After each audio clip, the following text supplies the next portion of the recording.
Good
evening, good afternoon, whatever you want to call this, everyone.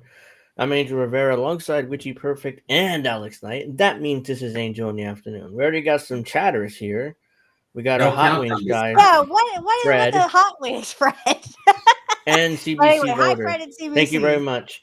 No countdown this time, huh? No, Yeah, not this time. I'm running late. Actually, no, I'm not running late. It's just that I have so much to talk about that I can't waste the 5 minutes. So, Okay. Thank you very we much. didn't get to talk about it last week, we should bring up the Guardians Pictures scandal thing. The first thing we talk about. What's that? Yeah, so we got two pitchers who have been suspended indefinitely due to their gambling. Oh, Yeah. as in pitchers for the baseball. Yeah. Well, they do that all the time, though. I mean, and the mafia runs the betting, so what's the big deal? Hold on. Sorry about that. Yeah, so they were suspended indefinitely for their gambling. Hold on. Everybody getting alerts? Yeah, but they were suspended indefinitely, so they're gone out of baseball forever. Okay, say la vie. They won't be able to pitch again, and they destroyed their career over a little bit of money because, quite frankly, they didn't need. Oh, they just got caught. That's the thing. Yeah, they didn't need the money. Actually, Class A is making what, millions of dollars a year to pitch 1 inning per game. So I mean, yeah, it doesn't matter. They didn't need the money. Making $100 millions. Oh yeah, they did. In their mind, they did. Yeah, with millions of dollars, they're just barely making ends meet, guys. Come on, what are you thinking? Just go to Vegas and gamble. Why are you? Yeah, just go to Vegas. It's like Pete Rose. Remember, Pete Rose was gambling on the games, and look what happened to him. Yeah. It's all if you get caught and who you are, I guess. They don't give a fuck about these pitchers. They just say, well, these pitchers can do it, but these pitchers can't. Make up your mind. You do it all across the board or you don't do it at all. Yep. So that's that.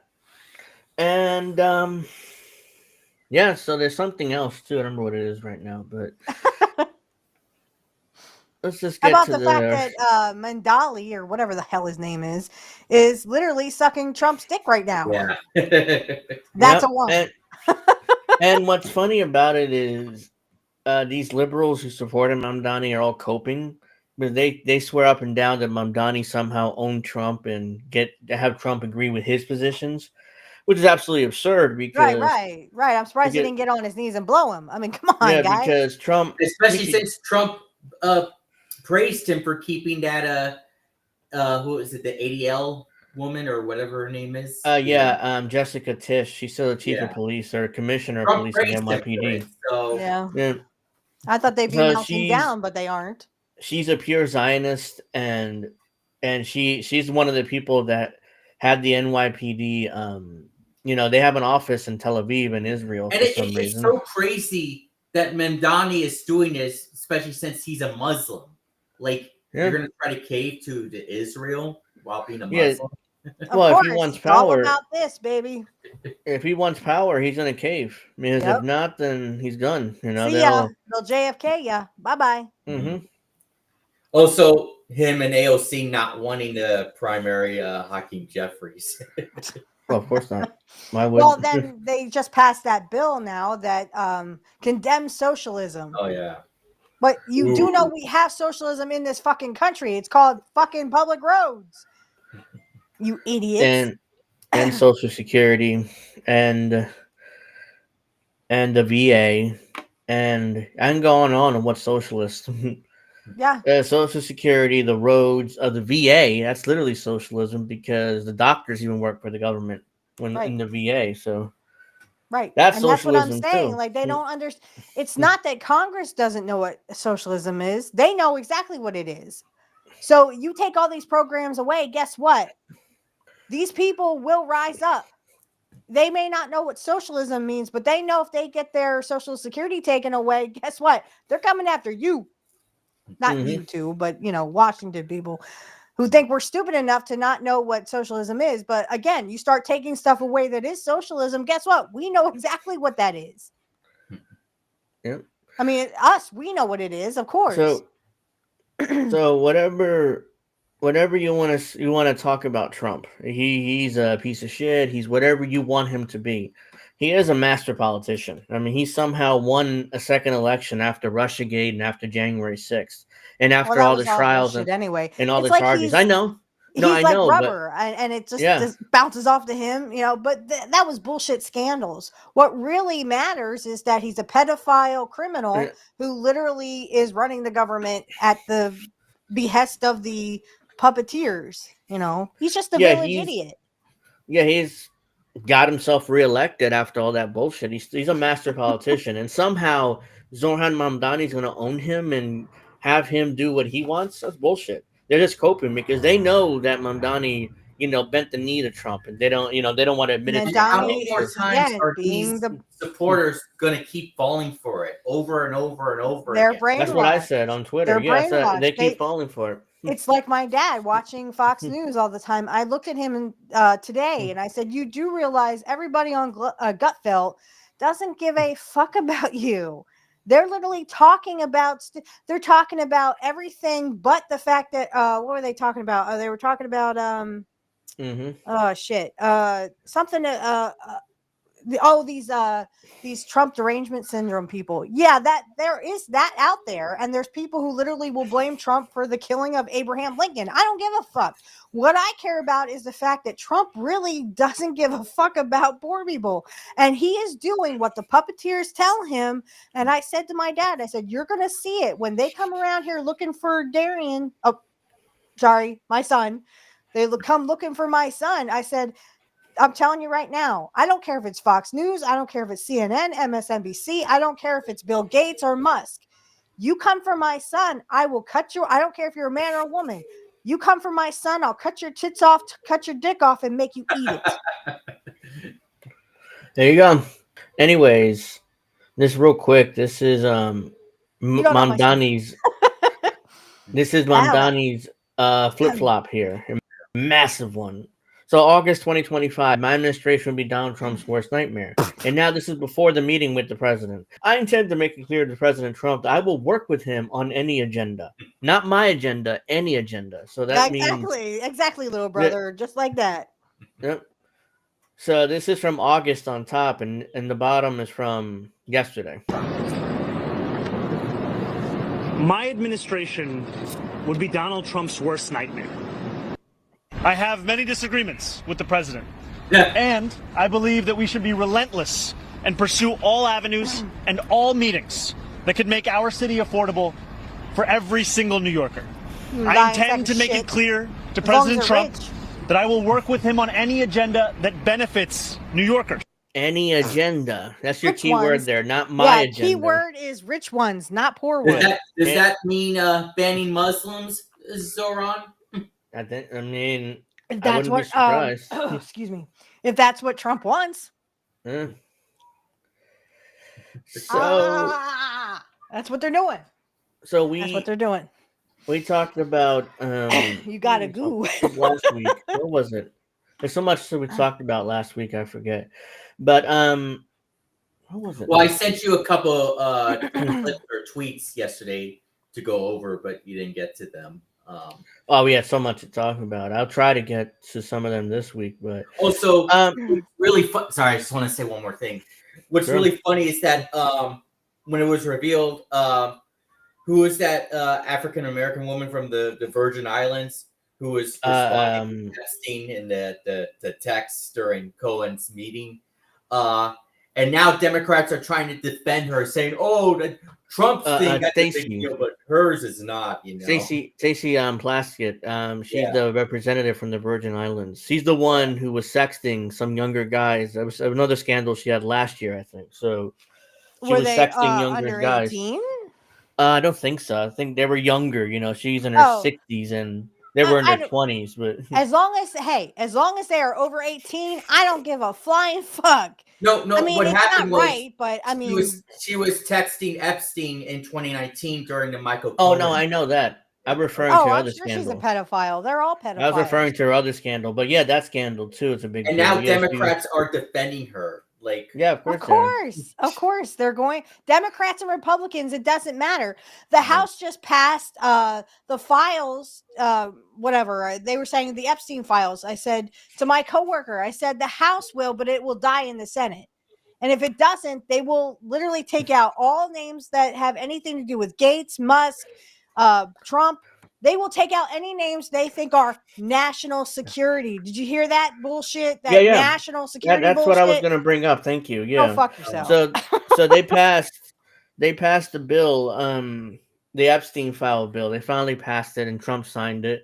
But in the bill, they have the DOJ has 30 days to release the Epstein files. So a PDF file with a search function. However, Sean, our thoughts are with your son right now. So please get better. Yes, please get better. Thank you. Yeah. Thank you, Sean. My prayers is with you. My thoughts are with you. Positive thoughts. So I'm sorry to hear about your son. Sending you energy, healing energy to your son. Anyways, they have to release a PDF file with a search function within 30 days. So Control F, basically, in the PDF. And they're going to take out all the names they consider national security, which is all of them. But the White House, or Trump in particular, and Stu Scholz said, "Oh well, the House Oversight Committee will have what they're legally entitled to, which is legalese for if we classify something, you can't have it." Right. Sorry. So it's bullshit. Yeah, so they're not going to pass it. They'll just say, "Well, it's classified. Sorry." Well, they did pass it, but they can get around it by saying it's classified. Right, and that's why I'm saying even if even if it goes to the Senate and then back to the House and then to Trump, that you're not going to get the real list. Yeah. So this is Fidel Castro. He in the 1970s he invaded South Africa to try to stop the apartheid government in South Africa, which I didn't know about until I saw this. Oh, really? He invaded South Africa? But if he were like a little lighter, a little grayer, he could be Santa Claus. If he were a little fatter too, I'm sorry. But that was kind of dead, so doesn't work. There's English. Hold on, let me see. Yeah, there's English translation on the bottom, so you're able to see it. But he speaks in Spanish, obviously. So. Algunos imperialistas se preguntan por qué ayudamos a los angoleños. ¿Qué intereses tenemos nosotros allí? 1975, Fidel Castro sends 30,000 troops to Angola in response to an invasion by the South African Apartheid League government. So he's fighting the apartheid racist government in South Africa, in Angola. So that I was wrong about the South African invasion. It was Angola, in response to the South African invasion. Which, by the way, is where Elon Musk is from. So it's like he was a kid in 1975, but so. Ellos están acostumbrados a pensar que cuando un país hace algo es porque está buscando petróleo o cobre o diamante o algún recurso. That's all they wanted. Yep. No, nosotros no buscamos ningún interés material. Castro was saying he has no interest in any of their No, natural but that's resources. why they went into Angola. They wanted the materials. I'm guessing the U.S. Yeah, South government. Africa did. Yeah. Oh yeah. Well, It was South Africa that invaded, But but on I'm sure behalf the of U.S. was on involved behalf somehow. of the U.S. government, Yeah. I'm sure, because they all wanted those materials. That's the only thing they cared about. This guy didn't. He was just trying to protect the people that were there who were getting slaughtered by from the the South Africans. From the racist apartheid Y government. los imperialistas es lógico que no lo entiendan, porque seguían por criterios exclusivamente chauvinistas, nacionalistas, egoístas. Estamos Nationalists, cumpliendo right. un elemental deber internacionalista cuando ayudamos al pueblo de Angola. Right. This guy is not who they say he was. Yeah. South Fidel African Castro Army. actually cared about his people and cared about other people, as in like poor people. Just like Saddam Hussein. Just like Saddam. I mean, Yeah. if you believe anything about Castro, that he was evil, he killed his own people. Same with other dictators, what they consider dictators. It's all bullshit. Mhm. They just wanted to say that so you would hate them, and you would give them permission, so to speak, to go in and take over their country. Yeah, that's the one thing I love about Castro is how many times he humiliated the U.S. How many times tried to assassinate him? They tried to assassinate him at least 100 times. Oh my gosh! He survived yes. every single one of them. He died. Wasn't he in one of the Black Ops games, Angel? He might have been. I mean, he might have been one of the bad guys in the game because they always got to make him the bad guy. But he was never a bad guy. He gave us people free education and healthcare, I think. He died, and he humiliated the U.S. so much that he died in his bed in his 90s. So that's how much, He died an old man. That's good. Yeah. So he was able to live a full life while the U.S. trying to assassinate him every year. You might remember, Angel, when Ozzie Guillen in his first managerial job with the Marlins back in 2012, when I think he praised Castro, and then he was suspended for 5 games. And he had to apologize for it. Like, I'm so sorry. I didn't mean to do that. Free speech my ass. It seemed kind of a fake apology, but still he had to do it in order to keep his job. Let's see. Fred says they can hold back info that is part of the active investigations. Right. And that can be all of it or just a little tiny piece of, like, they'll probably release Democratic names, but none of the Republican names. I bet you. I wouldn't be surprised. I mean, to embarrass the Democrats. Mm-hmm. Fred says, before Angel, Fidel Castro supplied my hot wings. Good to know. Fred, you're not right.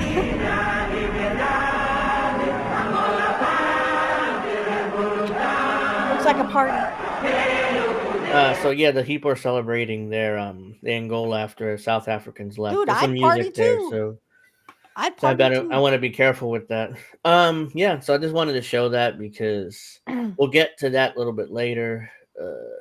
When we were just talking about supposed dictators that the US hates or whatever, play one of the clips I tried for you to share last week, that Jimmy Dore clip that I showed you last week. I think you can find it. Let's see. I can. Even Gaddafi, I'm sure, was actually nice to his people, but the people they say we shouldn't hate. Because when we go into that country and we overthrow it, like Libya, now they have open slave markets. So it kind of defeats the purpose of why we hate. Why did we hate Saddam Hussein in the first place? Because we were told to by our government. And the propagandists. Yes. I keep going. Where's the weapons of mass destruction? Where is it, Bush? You can't say Cheney anymore unless you have a Norwegian. Right here. It's right here, Steph. Yeah, it's right here. Colin Powell. It's right here. Oh yeah. Stick it up my ass. Back in 2019, when Bernie was, bringing up the Maduro propaganda stuff, Venezuela. So. This is when Juan Guaido was allegedly president. He never was. Well, this was before that, but yes. So let's watch this. Isn't it amazing? Every country you want to invade, they just happen to be a bad guy. Every country that's oil rich, they happen to be ruled by a bad guy. Isn't that weird? That every country that has a lot of oil that we want to get our corporate hands on, or has a country that we want to put a pipeline through, somehow they always have an oppressive dictator government. Isn't that weird? Saddam Hussein was a bad guy who oppressed his own people. He gassed his own people. The gas we sold him. Mm-hmm. Muammar Gaddafi. Muammar Gaddafi's a bad guy. He oppresses his own people, even though he had the best country in Africa and actually took care of their people. That's true. Oh, Assad. Assad's a bad guy. He gasses his own people, and we got blah, blah, blah. Now Maduro's a bad guy. President, so you don't ever get tired of this? You never get tired of repeating CIA talking points? Do you realize that they have to put out that narrative first before they go and invade, before they do what they do? Isn't it amazing every country wants? Yeah, so there you go. So And then, I mean, he's absolutely correct. He is absolutely correct that literally you're supposed to hate this person, hate that person, and you just blindly we go into it. Like I said, I heard one of the corporations for oil say, "How dare Venezuela have our oil on their land? How dare they?" Department of Education. The government shutdown is over. Featuring the Kardashians. What the fuck? No, I don't miss you. I wish you would actually delete yourselves, but that's not going to happen, apparently. Yeah, What does that have to do with the boards of education? They are not educated. They're nothing but fucking dipshit blondes or fake blondes who go around fucking rich people, and then that's how they got rich. This is the official account. Any fucking dumbass can do that. This is the official account of the U.S. Department of Education, run by Linda McMahon. Government shutdown is over and we're back. But just be honest. Did you miss us at all? Did you miss us at all? Like, nope, we didn't. So basically, the Department of Education has pretty much been reduced to a joke. And like I said, they put clips together with the Kardashians. Like, what the fuck? I mean, the Kardashians, again, are not smart people. I don't understand. Like, the only reason why the Kardashians are anything is because Kim Kardashian married a bunch of rich guys and then fucked anything that moved, basically with a dick, and literally became rich because they were rich. And then she divorced them and got half and got rich. That's how she got rich. So then they wanted to do a fucking television show about her and the fact that she sucked a lot of dick and took it in the ass to get a lot of fucking money. No, she didn't do fucking anything. She just literally fucked a bunch of rich people. I don't get it. My son is so much smarter. He is advanced in math. He could outwit any of those Kardashians. Trust me. He could do a spelling bee better than them because he knows how to spell. He is a great speller. And yet, that's who gets rich. Get off your fucking ass and work. Yeah, do a 9-to-5 job, bitch. I bet you couldn't do it. You couldn't do it. Her father is Robert Kardashian, who was a part of O.J. Simpson's legal team. Even though Johnny Cochran was the lead attorney, that's the only reason why her dad was a part of the legal team that helped O.J. Simpson get off. So that, and she married 2 rich basketball players and then divorced them and got half their money. Mm-hmm. That's why she is anything. All she did was suck a bunch of dick and take it in the ass from a couple of basketball players. Well, fuck, I can do that. I just haven't met a rich fucking basketball player. Ugh. I wouldn't want to do that anyway. No offense. As everybody knows, during this week there's been alleged Gen Z protests in Mexico to oppose Claudia Sheinbaum's government for socialist government, quote unquote Gen Z. Because if you look at the videos, they're all older Mexicans in their 50s and 60s. Somehow this is all Gen Z though. This is all Gen Z and not AstroTurfed. So. What? It was AstroTurfed. I called it because it's definitely AstroTurfed. One of the Gen Z members that went to the protest was former president of Mexico, Vicente Fox. So you can tell it's definitely Gen Z when he showed up there. So this is an article, was originally appeared in Infomedia Mexico, which was in Spanish, but they translated it to English. So let's see. Well, you could read it and then translate it. Well, it's translated here. I'm getting there. I'm starting to learn a little bit of Spanish. I do know a little bit of Spanish, so. Let's try to do that. So this is explaining. Sorry, can I just say one more thing? My son is so smart at 9 years old that literally I'm homeschooling him when it comes to learning cursive. Because in schools now, they will not teach you cursive. Wow. So I am teaching my own son cursive. Why? Because I want my son to be smarter than the average fucking rich person. There you go. Good. The digital campaign's origin. So this is started in social media. Like a lot of these color revolutions start. They digital campaigns. What does that even fucking mean? They started online. These these revolutions. So these now fake we're even digitizing protests. Yeah, so they organized a protest online allegedly, and people came out. So this explains it more. Infodemia's tracking identifies October 3rd as a starting point. On that day, Azteca Noticias, or Azteca News, published a report linking Mexico youth protests to a supposed global movement. Simultaneously, influencer Carlos Bello, who until then had not addressed political issues, participated in a forum at the Chamber of Deputies, which he openly criticized the Mexican government. 2 days later, October 7th, ultra right winger and tactivator Ricardo Salinas Pliego, owner of Grupo Salinas or Salinas Group, shared Bello's intervention on his social networks with a defiant message, a post that was replicated by the influencer himself. On October 12th, Bello posted that a march was being organized without specifying the cause or date. 3 days later, October 15th, the account Generaciones MX on X, formerly Twitter, shared an image with a one-piece anime flag, a symbol Oh my god. international protest, and the message was "We demand change." So They even have to be like dumbasses about fanboys of One Piece. I never got One Piece. What the fuck is the plot? I don't even know what it is. So kind of One out of Piece, touch. it's an anime. It's stupid Yeah. bullshit I was about just gonna say, something. isn't One Piece an anime? Yeah. Yes, it is. Okay, But no, I no. watched it once with an ex of mine, and I'm like, I don't get it. What is the point of this? Since that day, the profile began replicating content on Instagram and TikTok, much of it generated with artificial intelligence promoting the recall of the president. However, in Carlos Bello's Instagram bio, Somo Generación MX, there was a link to the initiative promoted by right-wing opposition organizer and businessman Claudio Gonzalez, in quote, "Let's save democracy."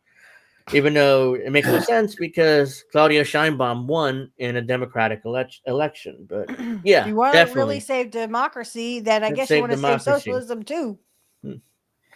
Steph, I guess Sean Miller disagrees with you on cursive. Calligraphy. Calligraphy. Is that what that says? Are you talking about the hieroglyphics like in Egypt? I mean, I could learn that. I could learn ancient Egypt and all those hieroglyphics shit. So we have now coordinated expansion. October 21st, the mayor of Cotomac, I don't know, I'm sorry I butchered that. Cotomac, right-winger noted for illegally moving statues of Fidel Castro and Che Guevara, Alessandra Rojo de la Vega invited Bello to her podcast, where they both dedicated a significant portion of the program criticizing the federal government.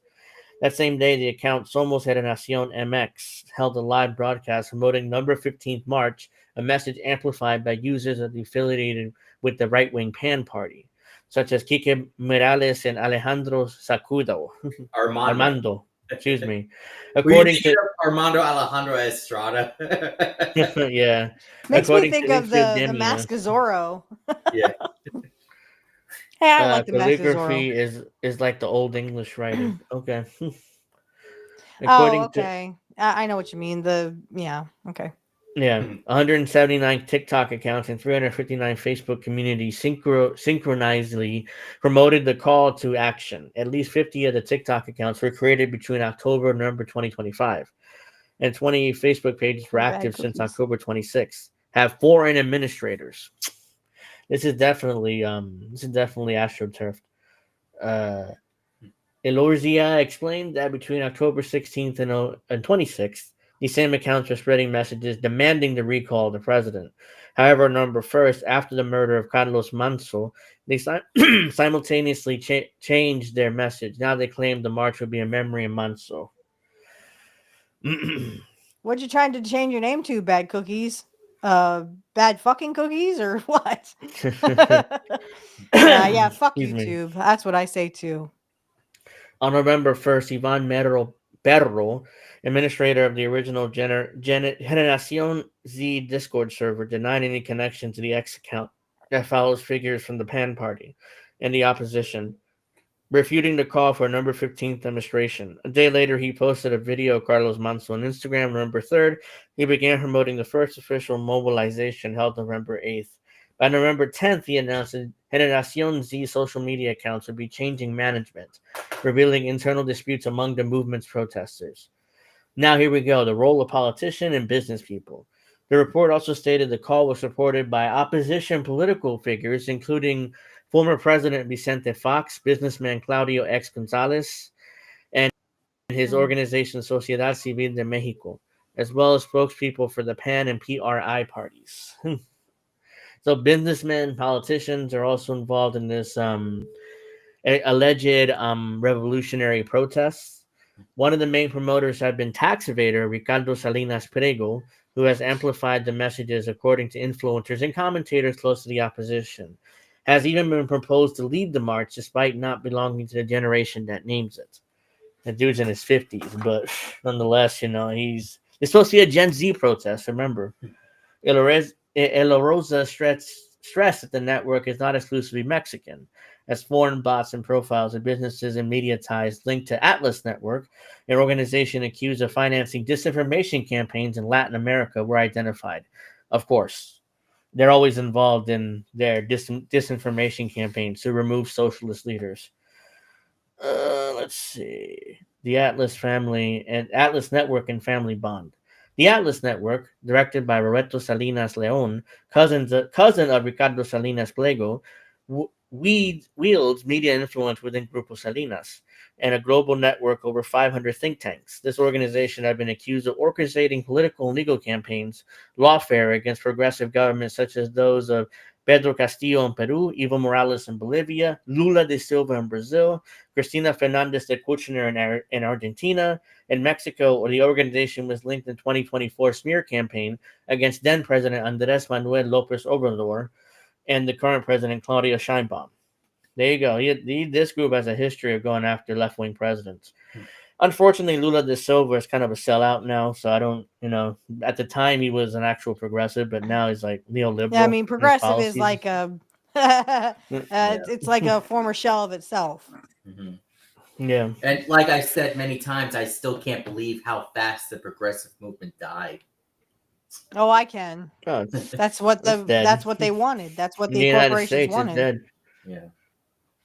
The international right wing and its media network. Salinas Pliego's ties to international far right extend to figures like Javier Negre, director of the Spanish media La Derecha Diario, or the Right Wing Diary. In December 2024, the Mexican businessman invited Negre to work in Mexico. And on January 30th of this year, the journalist announced the launch of the Derecha Diario de Mexico, or the Right Wing Diary of Mexico, stating that he was responding to that invitation, something he reiterated during the Festival of Freedom. Negre shares a partnership with Argentine strategist Fernando Cermedio, a specialist in digital campaigns, emotional manipulation, and use of bots, who participated in operations against Gabriel Boric in Chile and advised Javier Milei in Argentina.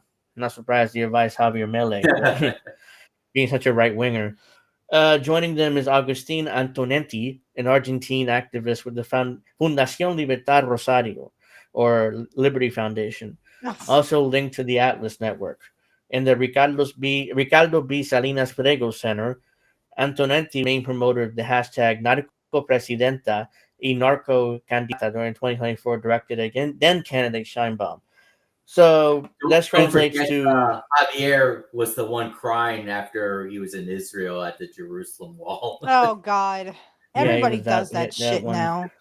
That's like it's like literally you have to do it now. It's like the funny part was how he was crying. I'm like, come on. Yeah, over the top. This hashtag Narco Presidenta is narco president, basically. She's allegedly connected to the narcos. Yeah, the same thing, narco candidate. Yeah. Finally, Eloreza mentioned Eduardo Meloni, a Venezuelan journalist based in Miami, part of the network of the Hispanic influencers that spread anti-state, anti-communist discourses, with recurring activity against the 4T and favor opposition mobilizations. Hopefully all goes well with your son, man. Let us try to keep us updated on that if you can.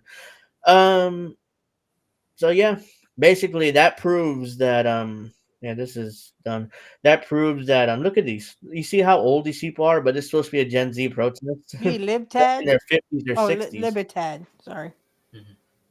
Me pueden quitar la vida, pero no mi libertad. other words, Yes, they can take my life. They can take my life, but not my liberty. not my And liberty. yeah, cuando caen mi voz, mi pueblo hablará por mí.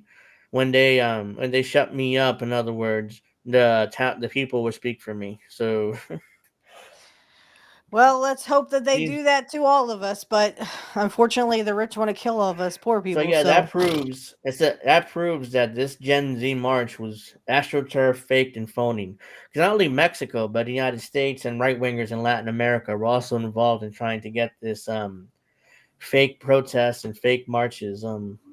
So there you go. that's what I should do after the cursive. After I teach my son cursive, maybe I'll teach him Spanish. I'm sure they have a book on how to do it. Is it really true that Mandani is wanting to have students learn Arabic language or Arabic? Arabic? Language? Yeah. I would love to learn Arabic. No, I think that would be but- cool.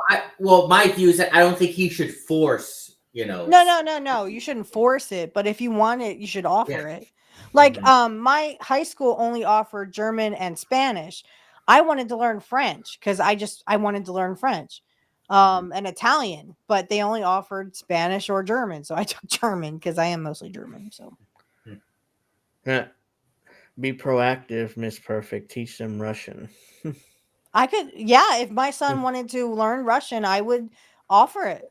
Okay, Arabic numbers. That's what he said. All right. Oh, Arabic Yeah, numbers. that's the Well, yeah, thing. because they were Arabic numbers. I was gonna say, yeah, I mean First. that was a meme basically. Like right wingers were falling for that, but really it's 1, 2, 3, 4, 5, 6, 7, 8, 9. It's our numbers we learn now. It's just that. Yeah, how and dare you not teach our kids how to count? And a lot of right wingers were falling for it. Like it's like literally like Arabic numbers, like from speaking Arabic instead of English. Right, so. right. Well, that's what they were first. They were Arabic numbers, and then they kind of adopted it into But yeah, they don't even trust me when I say they don't want poor people smart enough to see how majorly they're getting fucked. All right. But hey, I'm going to take my son to the fullest because when I was young, I loved algebra. I liked pre-trig or trigonometry. So if he gets into that, that's cool. Hey, whatever. But I was pretty good at all that. And if I really want to geek out, I could say I was very good at binary math. There's geeking out for you. Wow. This is a really long. I'm not going to go through the whole thing, but CIA. the CIA and corrupt Mexican agents created the Big Capos era. This Imaginary article first numbers. appeared. They first appeared in the Sin Embargo August 27th edition. From Mexico, Honduras, Panama, and Peru, the CIA helped establish or consolidate intelligence agencies that became forces of political repression while simultaneously enabling and protecting drug cartels. Thank This has you. been documented in Of court course. records, journalistic and academic investigations, as well as testimony from former intelligence agents.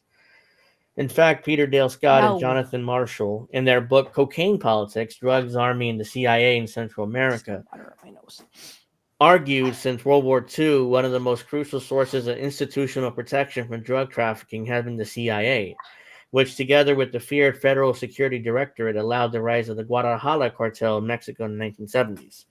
So...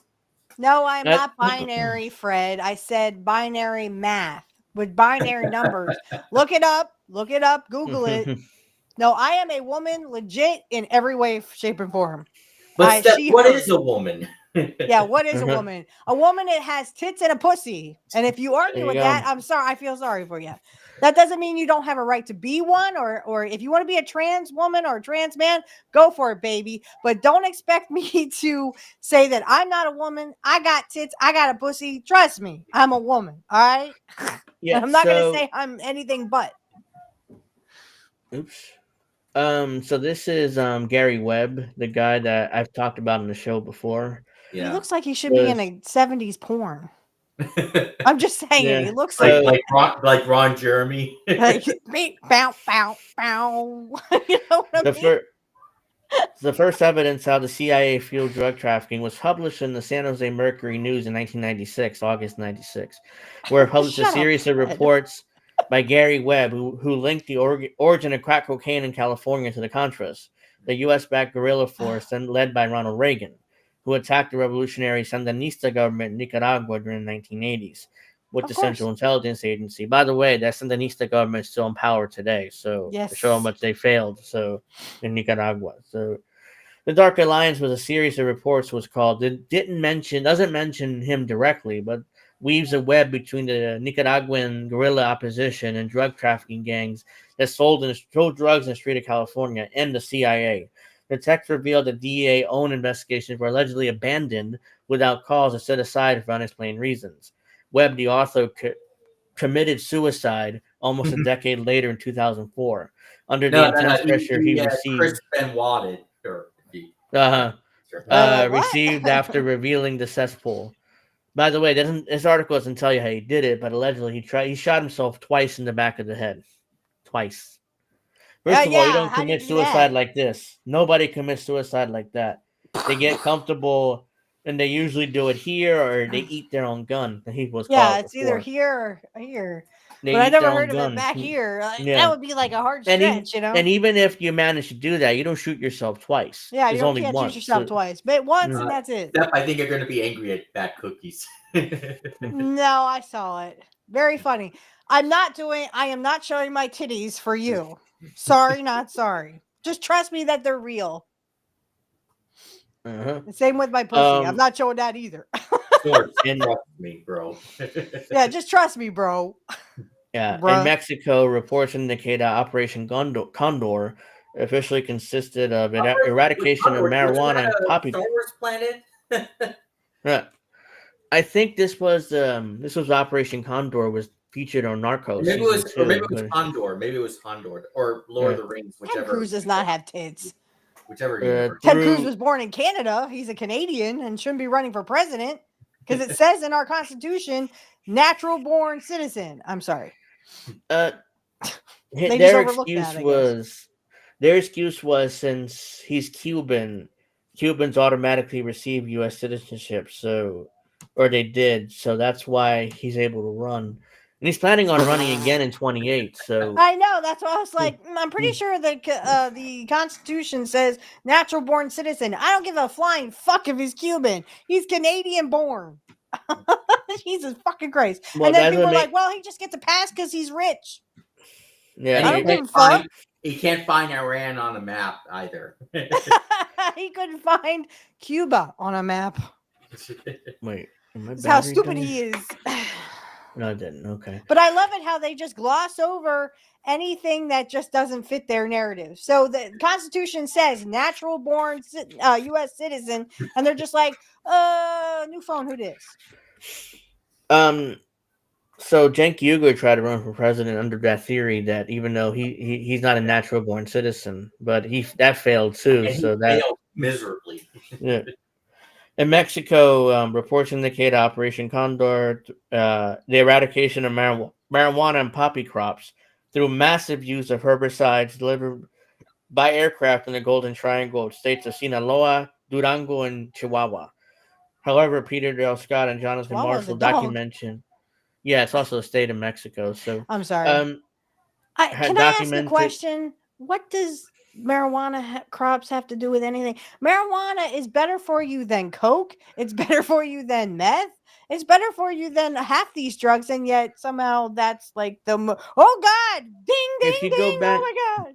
If you go back to the history of marijuana being ruled illegal, is because FDR got pressure from the cigarette and alcohol companies to make it illegal because they couldn't compete with marijuana. So right, and that's what I'm saying. It's better for you than tobacco and alcohol combined. Yeah. But those companies, they have a monopoly on the market, and they will never let marijuana become legalized.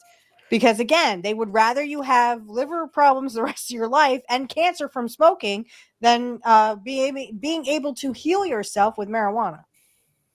And by the way, I am a mama, and I did breastfeed. So... Let's see.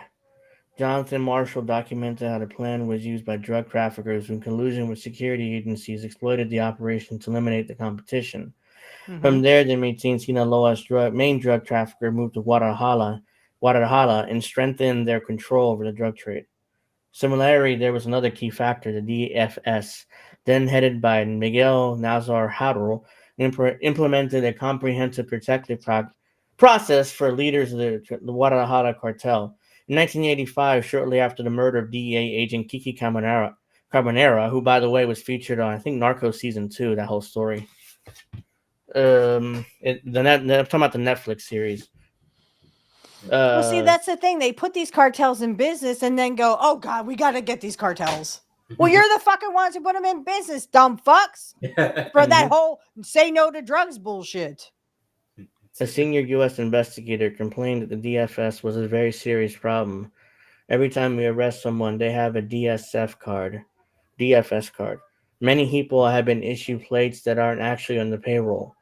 Journalist Elaine Sanin recounts in her book Desperados. So this goes on, but I just wanted to read that beginning there.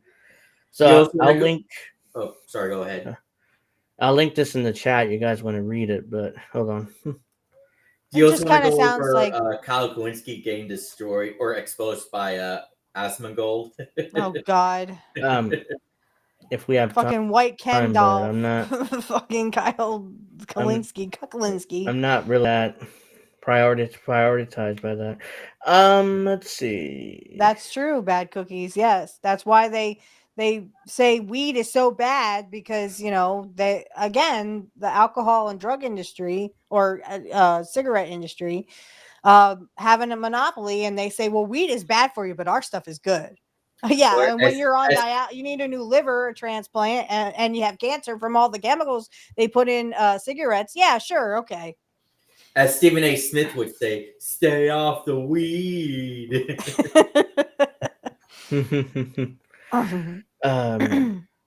This is from a couple days ago. U.S. again rejects the idea of military intervention against the cartel. Wait, Mexico rejects. Yeah, he said that. I thought you said U.S. No, Mexico. Mexican President Claudia Sheinbaum on Tuesday again rejected the idea of U.S. military intervention against the cartels in Mexico. Well, unfortunately, dear Claudia, they don't give a fuck. They just want to make you the bad guy and the cartels the bad guys, even though they're the ones who put them in business. They could literally say, all this drug bullshit, these say no to drugs and shit. It didn't work. We're sorry. And the cartels would be out of business like that. Mm-hmm. Comments to him a day after President Trump said he was willing to launch strikes on Mexican territory to stem the flow of drugs. It's not going to happen, Sheinbaum said. According to the Associated Press, Trump has suggested on various occasions, he has said, we offer you the United States military intervention in Mexico, whatever you need to fight the criminal groups. The Mexican leader added that she has told Trump on every occasion that we can collaborate and they can help us with information they have, but we operate in our own territory. We do not accept intervention by a foreign government. Earlier this month, NBC reported that the Trump administration has started developing detailed plans to send U.S. troops and intelligence officers into Mexico to target cartel operations that would include drone strikes, where the report said the administration wanted to coordinate the operations with the Mexican government, but is also considering conducting the campaign without Mexico's approval, which would constitute a serious violation of the country's sovereignty. Right. By the way, we don't care about that. Here's why they really want to go into Mexico, for the materials. Doesn't Mexico have oil? I'm sure they do. And they got some kind of materials that we used in something like not cobalt, but something similar to that, right? Yeah, cobalt is in the Central African Republic, which is why the U.S. has kind of been in there too. When Tulsi Gabbard went after Pete Buttigieg for wanting to send troops to Mexico, and now she's with the administration and wants to send troops. Now she's like, yeah, let's go fuck with Mexico. Sure, okay. Yeah. Trump said on Monday he would seek the Mexican government permission before launching strikes, and he said he wouldn't answer that question. He added that he's been speaking with Mexico and that they know where I stand. Okay. Yeah, you stand with the rich people who want all their materials. The Trump administration has been increasingly focused on Latin America with its bombing campaign against alleged boats in the region and the military buildup in the Caribbean. He's aimed to ousting Venezuelan President Nicolas Maduro. Why are we trying to attack Mexico and Latin America? What's our business? Why? Again, the materials, the oil, whatever you can name, whatever Mexico has that we want. I'm sure gold a lot of that's silver for all we know. A lot of that's the influence of Marco Rubio, who's the Secretary of State. Everybody knows. Little Marco. The U.S. Secretary of War Pete Hegseth announced last week that he was calling the military campaign Operation Southern Spear, signaling that it will escalate. So, yeah, we'll see what happens, but Here's Mexico what's is going to once happen. We're again. going to fuck with every country we can to get the materials. That's all they want. They just want the oil. They want the cobalt, for example. They want the lithium so they can keep putting it in batteries so that they keep the batteries and computers and phones keep bloating. And hey, if your phone blows up, guess what? Fuck you. It's your fault. And as Batista would say, give me what I want. Give me what I want. Because he totally forgot his lines. Yeah. Nothing but bad actors now. The Emperor Wears No Clothes, Jack Kerouac book about making cannabis and hemp illegal. Randolph Hearst and contacts to log timer for paper. Let's see. Avocados. Yeah. Back in the 60s. It's just an example. Back in the 60s, we were told that it made black people go criminally insane. Marijuana, yeah. Well, and when they said marijuana or made marijuana illegal, I think in the 80s, we were told, oh, it's a gateway drug. It makes you try other drugs. No, fucker, it heals you, you dumb fuck. But Yeah, I they remember did that that so they propaganda. could literally have alcohol pushed and tobacco pushed. And then, of course, here came the big pharma drugs for the painkillers, the pill pushers. They were pushing all. I mean, again, I hate to bring up professional wrestling, but I mean, back in the 80s, there were a lot of wrestlers who were walking pharmacies. Why? Because they were pushing all these fucking pills saying, well, this will cure your pain, or this will kill your pain, or this will cure this and this and this. And no wonder guys got addicted to drugs. But if they did marijuana, hey, they were cool. Did you ever hear of in a bar a guy who was smoking marijuana getting in a fight with another guy who smoked marijuana? No, because alcohol actually kills you along with cigarettes. But they won't tell you that part. They won't tell you marijuana is actually better for you than both. During World War II, Iowa grew massive amounts of high THC hemp for ropes. It grew wild throughout the state. The government would burn it down by my schools, and the kids would go to the windows to sniff the smoke. So there you go. There's a history of THC in Iowa there. Ecuadorians vote against U.S. housing military bases. The referendum is a blow to U.S. plans to expand its military presence in Latin America.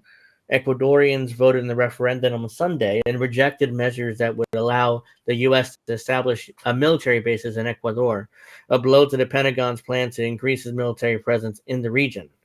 So about 60% of Ecuadorians rejected the return of military bases to the country.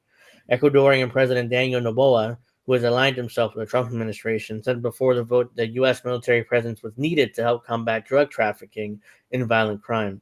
But he said he'd accept the results of the referendum. For now, if the administration pressures him to do it, he'll allow bases to be built there. Yeah, he'll suck the dick as long as he's told to. That president, by the way, is a millionaire, so he's wealthy. So he got himself elected. He's like basically Trump, he's rich, but he promised to work for the people. So he got elected based on that. These are the results. Fell for it again. Yep.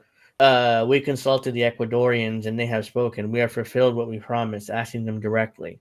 We will respect the will of the Ecuadorian people. Our commitment does not change, it strengthens. We will continue to fight tirelessly for the country you deserve with the tools we have. Noboa wrote on X on Monday. Oh, geez, I'm surprised he's not blowing him. Is on Noboa and Marco Rubio. Ecuador is a major transit hub for cocaine, and Noboa, whose family business has previously been implicated in drug trafficking, has said that 70% of global supply of cocaine flows to his country, which borders Colombia. By the way, his family's business has been implicated in drug trafficking too. So, and yet they aren't being bombed. Last time I heard. In fact, they're trying to do blowjobs all around for them. Isn't that funny, guys? While the U.S. War Department may have hit a snag in Ecuador, it has continued its major military buildup in Latin America, mainly in the Caribbean, as it's working to revive old bases in Puerto Rico and Panama. The U.S. is threatening a launch of war in Venezuela, with President Trump saying on Monday that he would not rule out sending troops into the country. Of course. The U.S. has continued its bombing campaign against alleged drug-running boats in the region, which has involved the killing of at least 82 people who were extrajudicially executed at sea. The Pentagon has provided no evidence to back up its claim what the vessels are what the vessels it's targeting are carrying, and has admitted to Congress it doesn't know the identities of the people it's bombing. They So don't they have care. no idea who they're bombing, but they're still doing it anyways. So there you go. But in Ecuador, they get a free pass because they suck the dick of our politicians. See, that's what happens when you literally suck the dick of our politicians. Oh, you're running cocaine? Go ahead. Make sure you blow me good. That's all they care about. They don't care. They don't really care about all these drug cartels either. They don't care if you fucking overdose on whatever you're overdosing on. As long as they get what they want from said country. That's all they fucking care about. So, Venezuela's Maduro says he's ready to hold face-to-face talks with U.S. officials. Oh, His please comments, don't. You're his just gonna get comments fucked in the came- ass, dude. His comments came after Trump said the U.S. may be in discussions with the Venezuelan government. Yeah. Trump Venezuelan says a lot of President stuff. Nicolas Maduro made it clear on Monday that he's willing to hold face-to-face talks with U.S. officials and warned President Trump against starting a war in his country. Quote, in the United States, whoever wants to talk to Venezuela, we will talk face-to-face without any problem, Maduro said in his weekly television program. Comments that came after Trump suggested his administration may be holding talks to the Venezuelan government. But Trump also told reporters on Monday he wouldn't rule out sending troops into Venezuela, and the major U.S. military buildup in the Caribbean continues. Trump Maduro talks said out if both Trump, sides of his mouth. yeah, exactly, that if Trump ordered military strikes to Venezuela, it would be the biggest mistake of his life, which it would be because it'd be a quagmire. I mean, we would have to, if we invade, we have to stay there for decades in order to. We'd have to stay there forever, biggest just mistake like they of his do life. in Germany. They're That's still what in he wants Germany. to do. That's what he wants to do. It wouldn't be a mistake. It's No, what- yeah. To him, in his mind, he doesn't see it as a mistake. He sees it as, we're gonna take the oil, we're gonna take the materials. Cut the mic. Cut the mic. Yeah. Maduro suggested that political factions within the U.S. are trying to hurt Trump before the 2026 congressional elections by pressuring him on the Jeffrey Epstein scandal and pushing him to go to war with Venezuela. They want President Trump to attack Venezuela militarily, which would be the end of his political leadership in his name, the Venezuelan leader said, according to Miami Herald. Well, basically, he's alleging a conspiracy theory to force Trump into an invasion in order to end his political career, basically. Even though his political career is going to end anyways, but Yeah, I mean, they want. well, the thing is, a lot of people I don't believe this, but they're saying that Trump is going to stay in office after his time.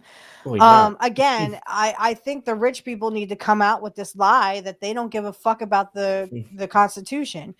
Maduro is correct here that it would be suicidal for his political career, and that people would, see, the thing is, the MAGA people who are brainwashed enough to think that they suck Trump's dick and think he does no wrong, they're just going to see, oh, well, we took another trafficking, we took drugs out of the thing. But that's not what happened here. We're just doing another regime change to Maduro. And Maduro, I think, is a little delusional in itself that he thinks it's going to be the end of Trump. Trump's people who are literally, they are only loyal to him, are going to see this as a good thing. Mm-hmm. Yeah, but I think what he's doing here, he's trying to kind of butter Trump up. It's like, oh, it's not your fault. It's the people around you fault. They're trying to lead you down the wrong direction, Mr. President. So please don't do this. So he's trying to butter him up, basically. I think, he's trying to butter him up that Jimmy Dore means. Like, I hope he does the right thing. I hope Barack Obama does the right thing, sir. I hope Barack Obama does, But Maduro has previously focused his criticism on the Secretary of State, Marco Rubio, who's the one that he really blames for this, who's been leading the push to war in Venezuela. Mr. President Donald Trump, you have to be careful because Marco Rubio wants your hands stained in blood, with South American blood, the Caribbean blood, Venezuelan blood. Maduro told reporter at the U.S. when the U.S. began Maduro bombing campaign. campaign. Understand that Trump's not going to listen to him. He's like, what? No, and that's why I'm saying he's trying to butter Trump up, but it's almost like he's trying to convince himself, oh, well, if I tell Trump this, and this, that he's going to back off and be like, you know what, you're right. No, Trump don't care. Trump was told by his higher ups, his puppeteers, that this is what he has to do to get their materials and get their war. Fred, I hope you do get your sucked. Okay. I'm just saying, it seems like everybody nowadays just sucks a dick and that's how you get rich. Yeah. But back to this. Yeah. I mean, I'm seeing like he's trying to play a hand and it's like, he thinks that Trump is going to fall for it and fold. I think Trump's going to call his bluff. I mean, that's what I'm saying. Shouldn't Maduro just focus on continuing to arm his yep. citizens? You know? Yes, Yeah, definitely. Yes. I think he's doing both, but he's trying to butter Trump up, so it won't be necessary to do. Right, he's trying to bring in diplomacy. He's also trying to be diplomatic about it. Hey, this would be a bad thing for you, Trump. I don't think you should do this. I mean, he's a very good politician in that way. He's also a very good diplomat in that way. He's trying to play into Trump's ego, so to speak, because Trump has a huge ego. If he could say, you know what, Trump, you're doing such a great job, but it's everyone else's fault that you are considering this. So he's trying to, adhere to that ego. Speaking of Trump, I don't know if you were if you were going to talk about it later on, but we should also talk about Trump meeting with MBS from Saudi Arabia. Yeah, that was a disaster. The Crown Prince. Yeah. Sucking his dick. Yep. Following the first strikes on boats in the region, Maduro sent a letter to Trump urging for diplomacy, readiness to talk with Trump's special envoy, Rick Grenell. He's trying to be the good diplomat. He's trying to do the peace thing. Hey, Trump, this is a bad idea. Yeah, it wouldn't be a good thing for our countries to go to war, right? Despite the U.S. push towards war, Venezuela has been cooperating with deportation flights from the U.S. Between March and mid-April, the U.S. conducted 40 removal flights to Caracas, deporting about 8,000 Venezuelan nationals. I mean, Maduro, do you want to include yourself in the Fell For It Again award? Is that what you really want to do? Yeah, I mean, he's playing to the Trump's ego here. I can see where his mindset, he's trying to be that diplomat. Hey, maybe we can, do this peacefully, Trump. I mean, I know it's not your fault. It's the people around. It's Mark Rubio. It's this person. It's that person. You know what? Just listen to me. I can help you out. He's trying to be diplomatic about this. And unfortunately, it's not going to work. I hate to say that because I like Maduro. I think he's a good president. He's trying to talk sense and Trump is. It would be. But the invasion would be disastrous, not only for Trump, but for Republicans heading into 2026 and 2028, which is why Maduro thinks, look, if I point that out to him, maybe he'll back off this invasion. Maybe he'll back off. Maybe he'll see reason. Maybe we can have a peaceful end to this. We don't have to go to war. I don't have to lose, 90% of my land or, all of it. Yeah. So he's looking at it from a diplomatic side, whereas Trump is looking at it from like a 2-year-old side. I want, give me now. That's what we have to bomb. We have to bomb. You have to get rid of the cartels. Blah blah blah. Yep. So, anyways, there's a poll here recently that only 21% of Americans support using the military to oust Venezuelan President Nicolas Maduro. Should be 0. There should be 0. The Reuters Ipsos poll also found that only 29% of Americans support military conducting extrajudicial executions of suspected drug traffickers.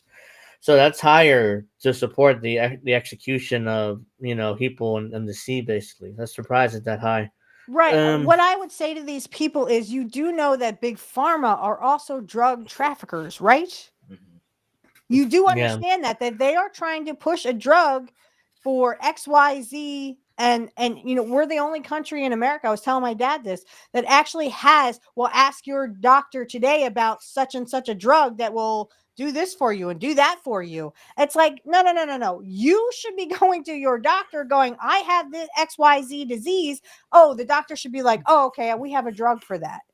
You know what I mean? Because that's what other countries do.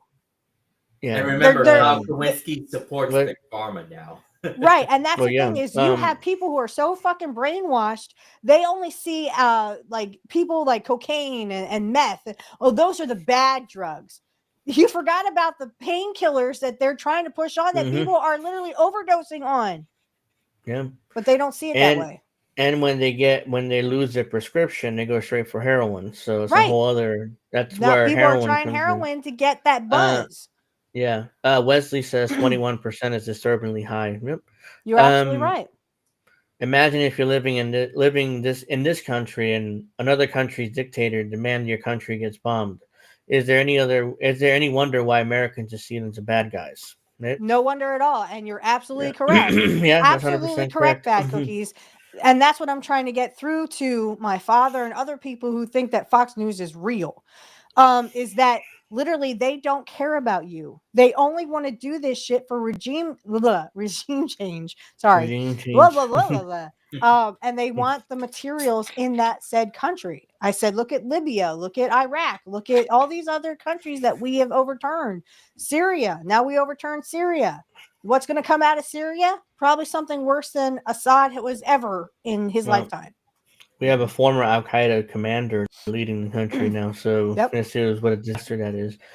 Only 21% of Americans support the idea of using the U.S. military to oust Venezuelan President Nicolas Maduro. Results that came amid a series of reports that the Trump administration is considering a regime change war in Venezuela. The results are similar to a YouGov poll conducted in September that found only 18% of Americans support using the military to carry out regime change in Venezuela. The Reuters Ipsos poll found that 31% of respondents would favor ousting Maduro through other means, but sanctions and U.S.-backed coups in recent years has failed to remove the Venezuelan leader. So the Reuters Ipsos poll also found the majority of Americans, 51%, oppose the military to conduct executions of suspected drug traffickers without a judge or a court being involved. A rejection of the Trump administration's bombing campaign against alleged drug boats in the Caribbean and Eastern Pacific Ocean. I say this, when Big Pharma is literally put on the trial for all the deaths they have on their fucking hands, then we can do other drug traffickers. But remember, Big Pharma, they're the biggest drug traffickers alive, and they don't have any repercussions. They can't be overthrown. They don't have any anything, nothing bad happens to them. In fact, they're not even liable if your loved one dies from an overdose. No, not only that, but they're legally protected against any civil lawsuits against them by the U.S. government. So, 29% of respondents say they support the U.S. military conducting the extrajudicial executions, which is really high.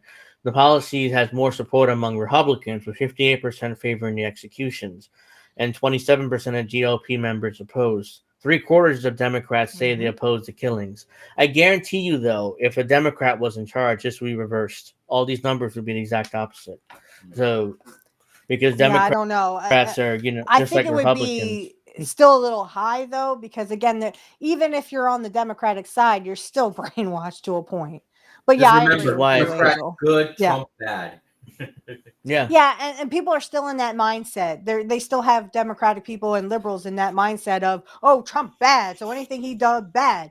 Go fuck yourself. And remember, Democrats are a trillion times better than Republicans. According to Kuklinski.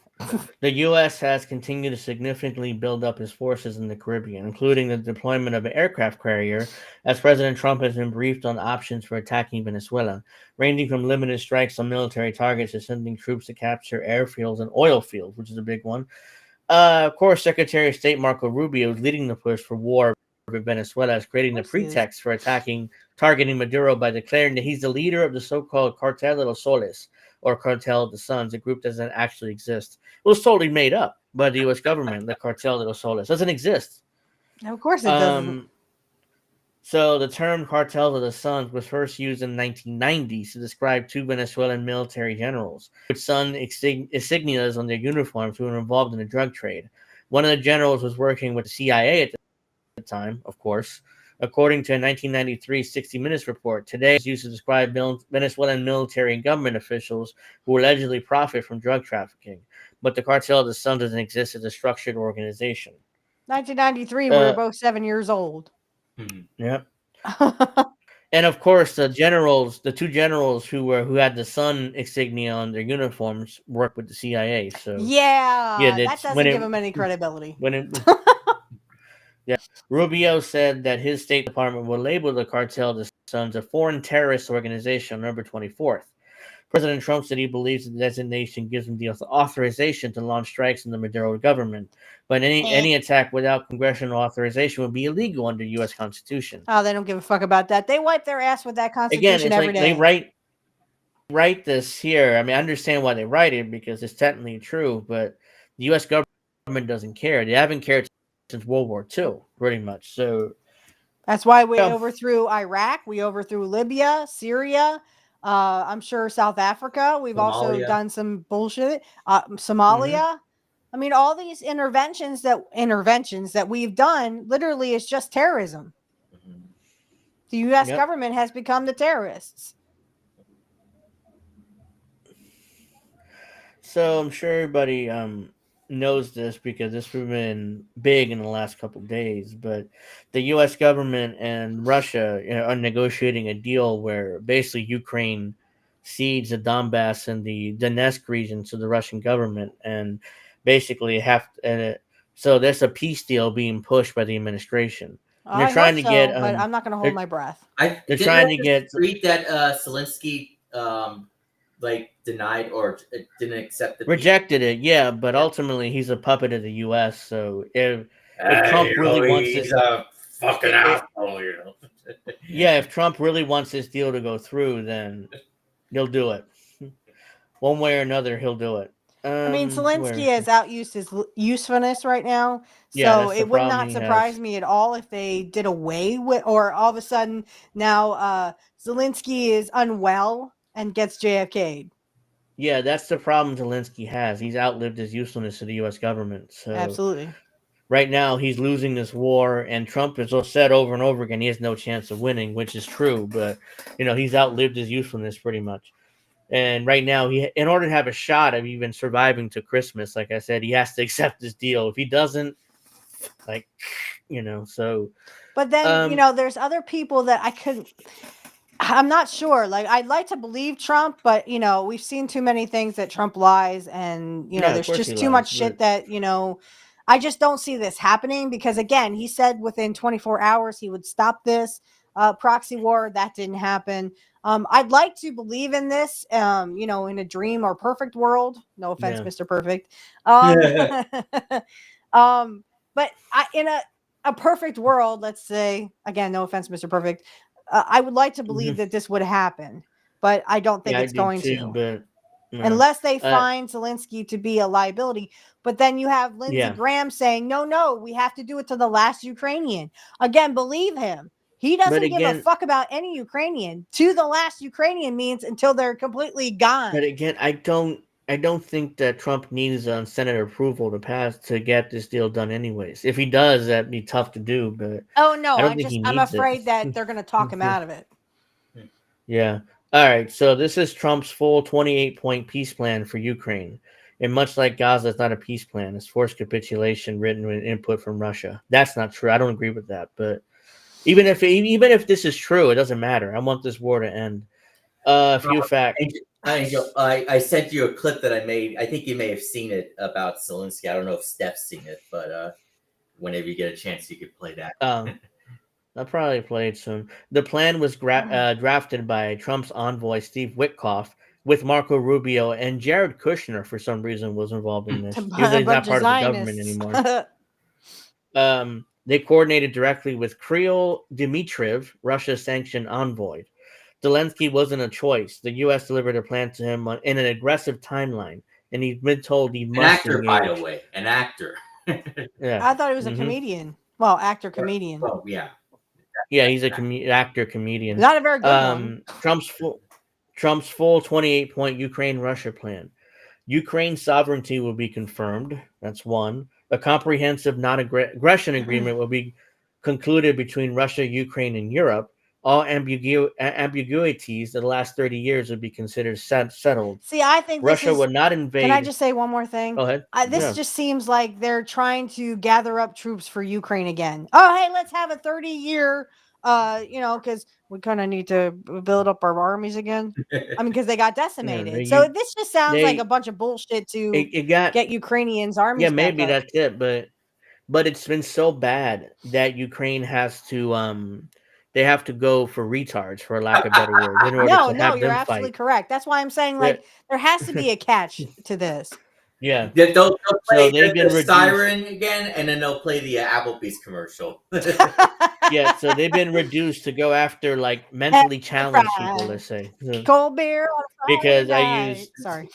I used the politically incorrect word retards, but they're mentally No, challenged. you're let's absolutely say. correct. So, They're called retards for a reason because they're mentally Yeah. retardations. Yeah.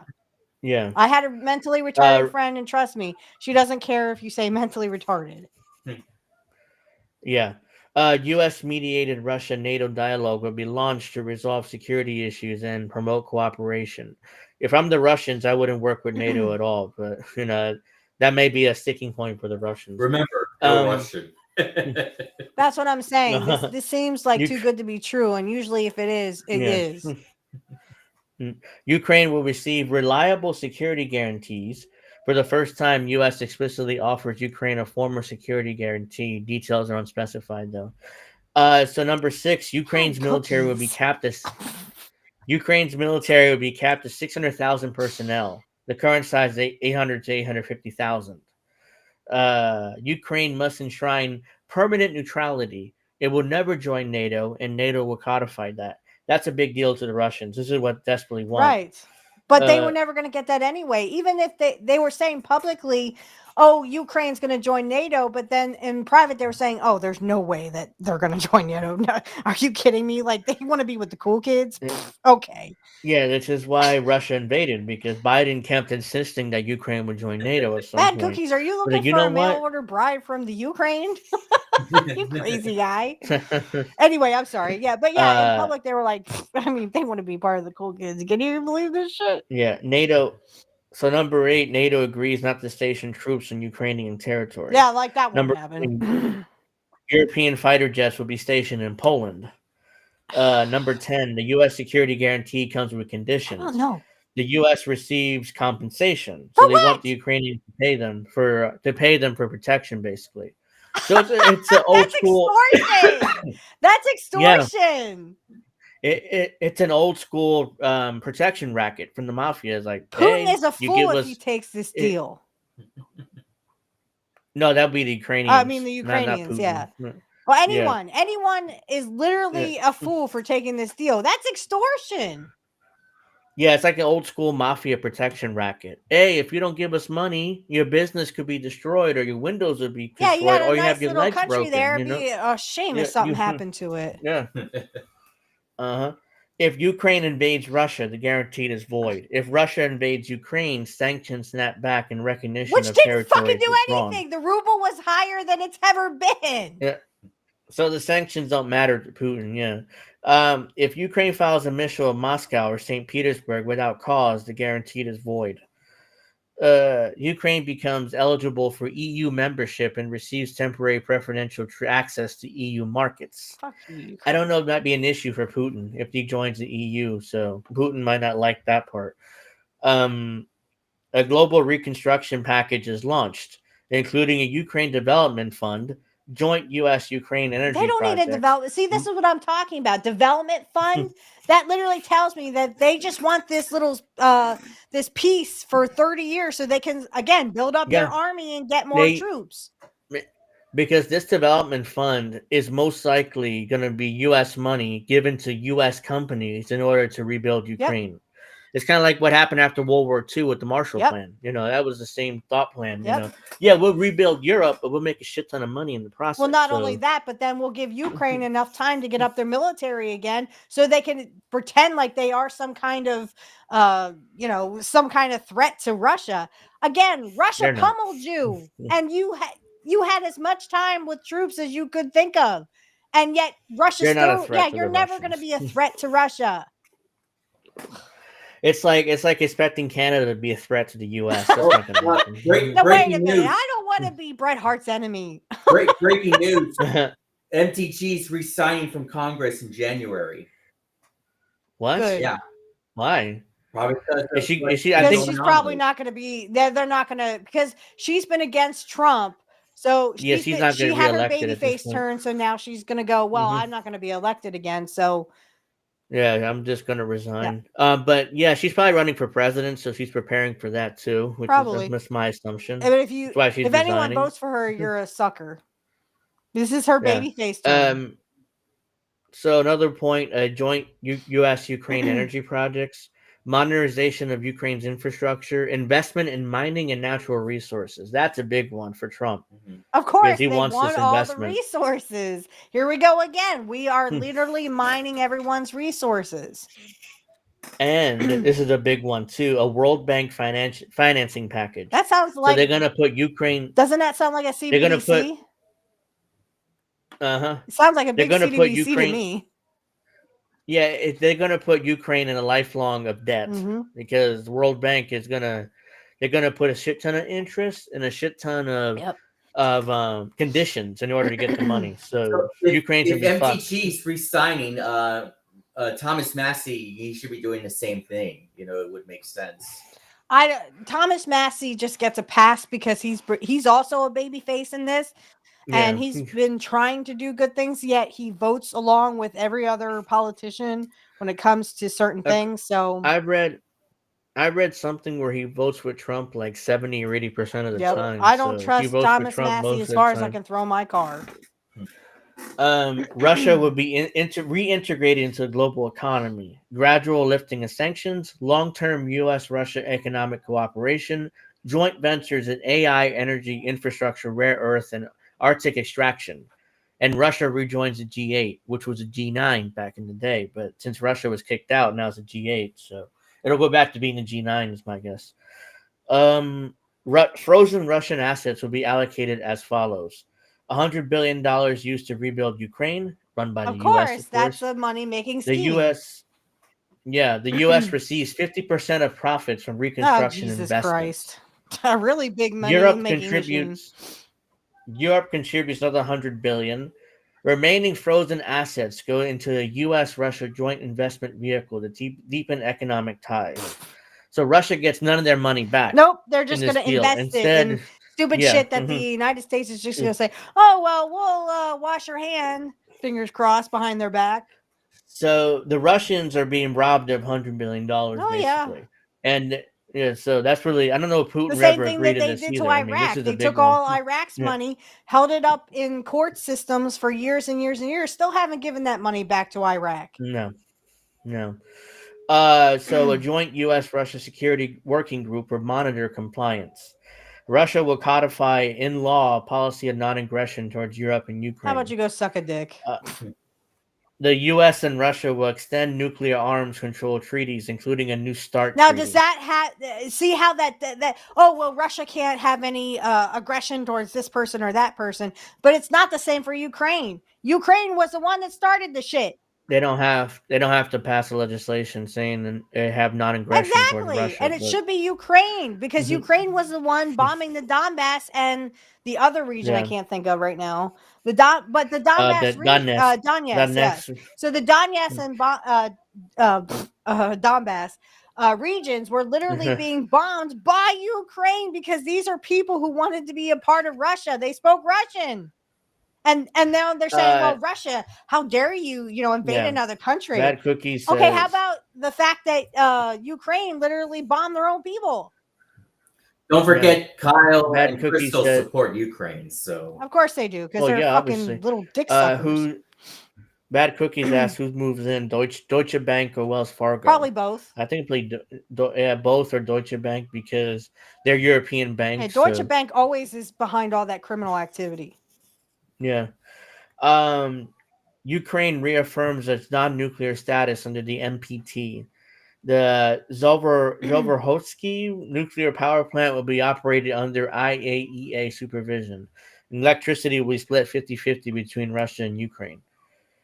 Education, social programs promoting multicultural tolerance will be mandated in both countries because obviously Ukraine is full of Nazis. So they're promoting multiculturalism. Oh, but so it has to they be done have in to both be. countries. So I'm questioning that to now everyone has to be a fucking Nazi like the ones in Ukraine.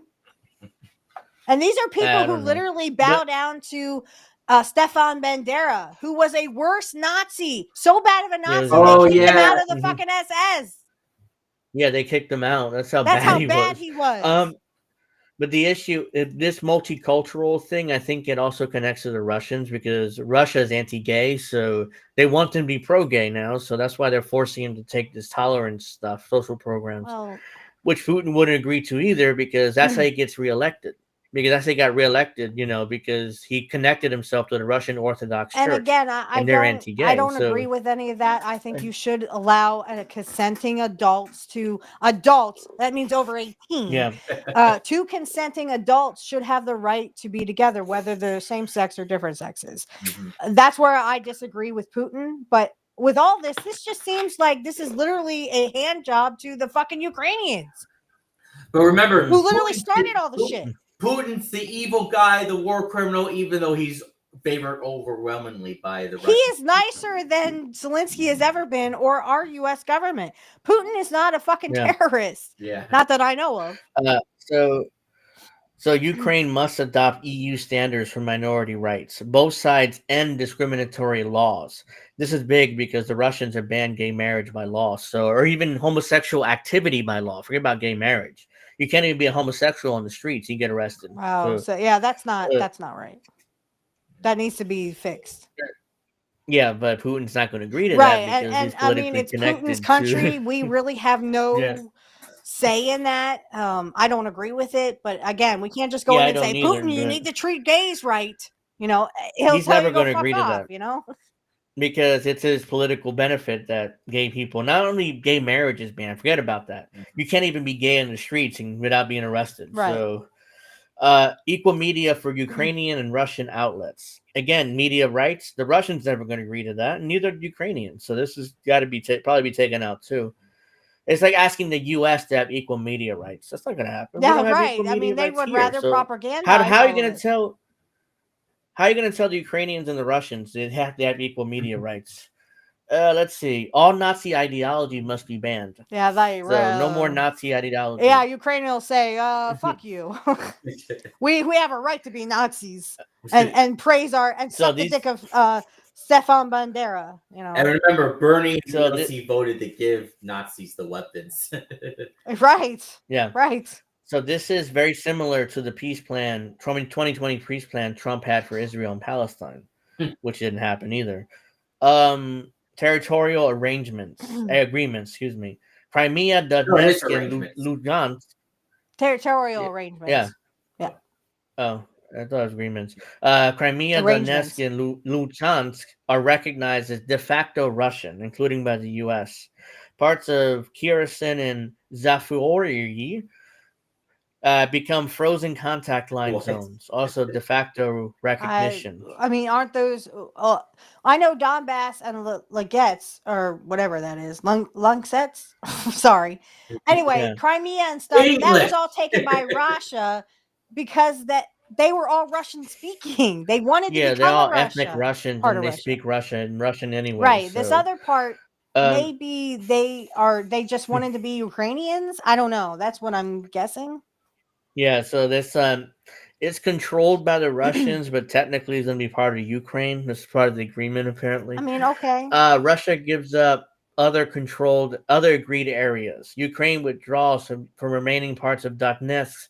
The zone becomes a Russian-recognized neutral buffer. Russia ain't going to give up agreed areas because they already have the areas that they want. Mm-hmm. What other areas are you talking about? Mm-hmm. I don't know, but they keep insisting that Russia has to give up the territory, or not the three I just mentioned, but other territory they had. Russian forces cannot enter the buffer zone. Number 22, both sides agreed not to alter future borders by force. Security guarantees void if Ukraine violates this. Number 23 is Russia guarantees Ukraine access to the Dnieper River and free Black Sea grain shipping. Number 24, humanitarian committee is created to exchange all prisoner and bodies, return detained civilians and children, implement family reunification, provide aid to victims of the conflict. By the way, a lot of this is to Russia, especially the children, because the Russians took in a bunch of Ukrainian children. And that was why Putin was charged with a war crime, even though the real reason he did it was to protect the them. children Yeah, from, he was protecting them, where Ukrainians were fucking killing them and raping them. Yeah. Remember, we are at war with Russia. Remember who said that? No. I mean Keith Oberlin. He can go suck a He dick. lost his mind. This just seems like a big grab and gimme to Ukraine. This is like you sucking the dick of Ukraine and telling Putin, you better do it. How many times have you said it now, Steph? At least 20. Yeah, I lost count. So the family reunification is kind of the same idea that Russia has the return of the Ukrainian children. He was trying to save those kids. He wasn't hurting those kids, and yet they tried. But when you turned around and they said, "Oh well, the Ukrainian kids, well they were getting raped and sodomized, and then they were killed." Oh well, that's just Ukraine. That's just war. So Bad Cookie says Putin is gay. Have you seen him wearing that Chanel suit? Total rainbow flag profile. I don't care right there. what his sexual orientation is. I'm saying this is like a total giveaway to Ukraine. Number 25, Ukraine must hold national election within 100 days of the agreement, which Zelensky never agreed to because he would lose. Yes, he would lose. Because he's deeply unpopular. So, number 26, full amnesty for all parties, for all actions taken during the war. No prosecutions, no war crime claims. So, in other words, everybody gets immunity, including Putin and Zelensky. So, part of this deal. Well, first of all, Putin didn't do any war crimes. Second of all, Zelensky did all the war crimes. And no, I'm sorry. Zelensky doesn't get a free pass. See, I'm saying this is a free pass to Ukraine. Ukraine gets almost everything they fucking wanted and more. Well, remember, no, fuck you. Yeah. Putin's a bad man, and we got to stop him. Yeah. Number 27, the agreement will be legally binding and enforced by a peace council chaired by President Donald J. Trump. So this is the Peace Council, which I'll get to in a moment, which was created by the UN and is chaired by the President of the United States, of course. Who is not a peace he's in charge candidate. of this peace. He's not peace for council. peace. Yeah.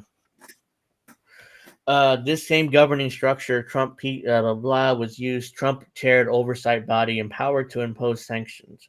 So the last one, number 28, a ceasefire begins as soon as both sides pull back to the agreed positions. It's not going to happen. So it's almost like they wrote this as a joke. Like, this is the terms of the agreement, and Putin went, you guys are funny. Now come back with the real shit. So, Angel, play that clip that I sent you with Zelensky. If Putin is gay, I really don't care. I mean, I wish him all the happiness in the world. But the fact that he doesn't allow gay marriage, again, this is not me. This is him. I don't like him because of that. Mm-hmm. It's not one person's decision that two consenting adults over 18 are, can't get married and have happiness, whatever. You know what I mean? That would be like telling my neighbors that they can't get legally married even though they love each other. It's not loading for me. Hold on. Let me try to reload it. It's not loading for me. Like, this new chat feature sucks. All right. It absolutely sucks. Yeah. I think you may have seen it, Steph, or Angel. I think you may have seen, but I don't think Steph's seen it before. Now it's not even playing. So this chat feature just sucks. Yeah, I agree. It's now on a desktop. If you try to get to your messages on a desktop, you have to put in some kind of fucking code. But if you do it for on your application on your phone, you don't have to put in a fucking code for it. It's stupid. It's like trying to get you to use. I mean, if you want, but this is, I don't know. If you can get up on your side, all he has to do is approve it. Maybe I'll send you a post on it. Maybe just a post. Okay. Yeah. Just that could work. Send me in a thingy. So yeah, let's see. So there's a lot of talk about how the world is now multipolar. There's no real empire of real superpower, but this whole peace council thing. Yeah. It's just it sounds like it's just a hidden thing to, just build up Ukraine again to where they can have troops and pretend like they're some kind of threat to Putin, which they aren't, and somehow give everything to Ukraine and suck their dick. Bad cookies. I mean, again, marriage can be a beautiful thing if you're with someone that you want to marry. I don't. This is my thing on marriage because I'm about to marry my soulmate twin flame. I think him and I being married is a good thing. Yeah, and we're not miserable at all. So I see marriage differently than someone else. Hey, if you want to believe that's what marriage is, that's fine. Whatever. That's why we have different opinions and we can agree to disagree.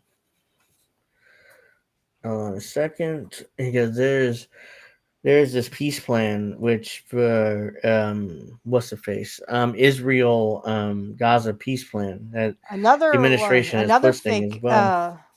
fake thing.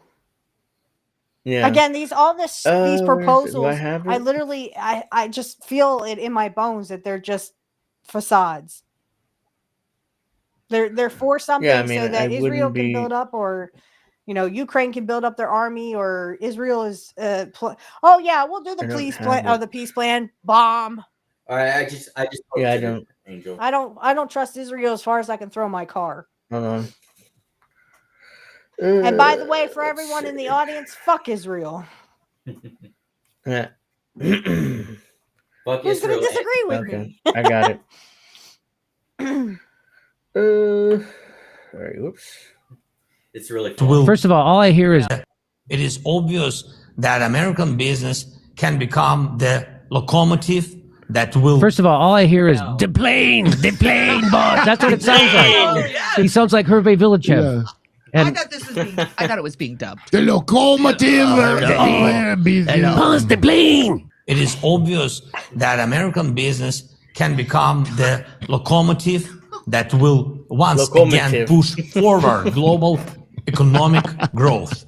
We have already managed to attract attention and have cooperation with such giants of the international financial and investment world as BlackRock, JP Morgan, and Goldman Sachs, JP such Morgan Chase, American Goldman brands as I like how he says those words. We've attracted BlackRock, JP Morgan, Golden Sachs. I love Golden. Especially BlackRock. I mean, they're in Ukraine. What is this clip from? What year? It was I don't from know. like a year or two ago. Oh, I was going to say. Yeah, Can I this just say is- something? Zelensky sounds like he needs to take a major shit and he's trying to hold it back. That's why I keep asking him. I got because of to his take voice. a shit, Yeah. but I cannot. He's like locomotive. He meant Locomotive. locomotive, but he can't even say it right. So English not his first language, to be fair, but still, I mean, Yeah. it sounds ridiculous. Have you sounds seen like the he's Golden taking a shit. Sachs? we are looking closely at Abrams. Thousands of such examples are possible. And everyone can become a big business by working with Ukraine in all sectors, from weapons and defense to construction, from communication. Everything from weapons and defense to constructing the shit those weapons blow up, and then making more weapons to blow up the shit we just fixed. I think I'm going to move to Ukraine. It's where the did cycle of a Zelensky cut. learn It's English? great. Where did Zelensky I learn don't- yeah. English from? Natasha and Boris from Bullwinkle? Uh-huh. An opportunity right A now. lot of opportunity. To agriculture, from transport to IT, from banks to medicine. And I believe that freedom must always win. I love how he says BlackRock, So much shit. JP Morgan, Goldman Sachs, from everything from this to that to building, construction to weapons. But oh, by the way, freedom. I'm sorry, what? Freedom? Freedom. That's right. This is about freedom. Right at the end, he slips it in. This is about freedom. Holy shit! I almost forgot. This is about freedom. It's about freedom, and it's not about freedom. even they don't though- give a fuck about freedom. Even though he's canceled elections permanently and he's banned his Is that what you call political freedom? opponents from That running. you are now the But that's dictator freedom. of Ukraine? It is Yeah. obvious. Oops. I need It's to not retry that obvious. again, but- Yeah. So there is a multi-point plan for Russia. No, excuse me. Israel and Gaza peace. Hold on, let me look. I didn't. For some reason, I didn't save it.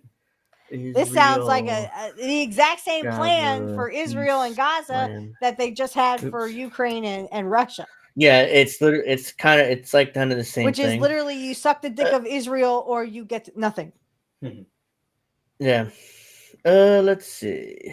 You were born a man, you will die a man. I said that to what's her name? I said the exact same thing to what the fuck is her name? Oh shit! Now I'm drawing a blank. Hey, guess what? someone, what's her name? Candace Owens. Oh. Candace Owens, I said the exact same thing. Candace Owens, you were born a man and you will die a man because you act like one because you suck a lot of dick. So the United Nations Security Council votes to allow for the peace plan for Gaza. Of course, Russia and China abstained in the vote, which provides a legal mandate. No, it's not. But Russia and China has abstained, which is what I'm saying. You know, people think Russia and China are pretty powerful, but they're not. They both bent the knee to the United States because they abstained in this vote. They could have very easily said, no, it's ridiculous and we're not doing it. Because they know America is the problem child that will go off and have a fucking temper tantrum. Whereas Russia and China are like over here going, that's okay. He's just mentally retarded. That's the United States. Yeah, let him do that fake peace plan of his. Because that's what I'm saying. They're scared of the U.S., which is why, even though people say it's multipolar world now, Russia and China equally powerful as the U.S. No, they're not. They're nowhere near as powerful as the U.S., especially in the military. When I'm sick of every fucking retarded right winger telling me that China is my enemy. China is not my enemy. Russia is not my enemy. You know who my enemy is? The fucking rich pedophiles trying to come after my son. That's my enemy. I mean, look at this. Look at that shit. That is Gaza, right? Yeah. The United Nations, The United Nations Security Council approved President Trump's peace plan for Gaza on Monday. And no, for all the conservatives, it wasn't Hamas. It wasn't Hamas that did that. Nice bike, dude. No, the council provided a legal mandate for an international force to enter and demilitarize and govern Gaza.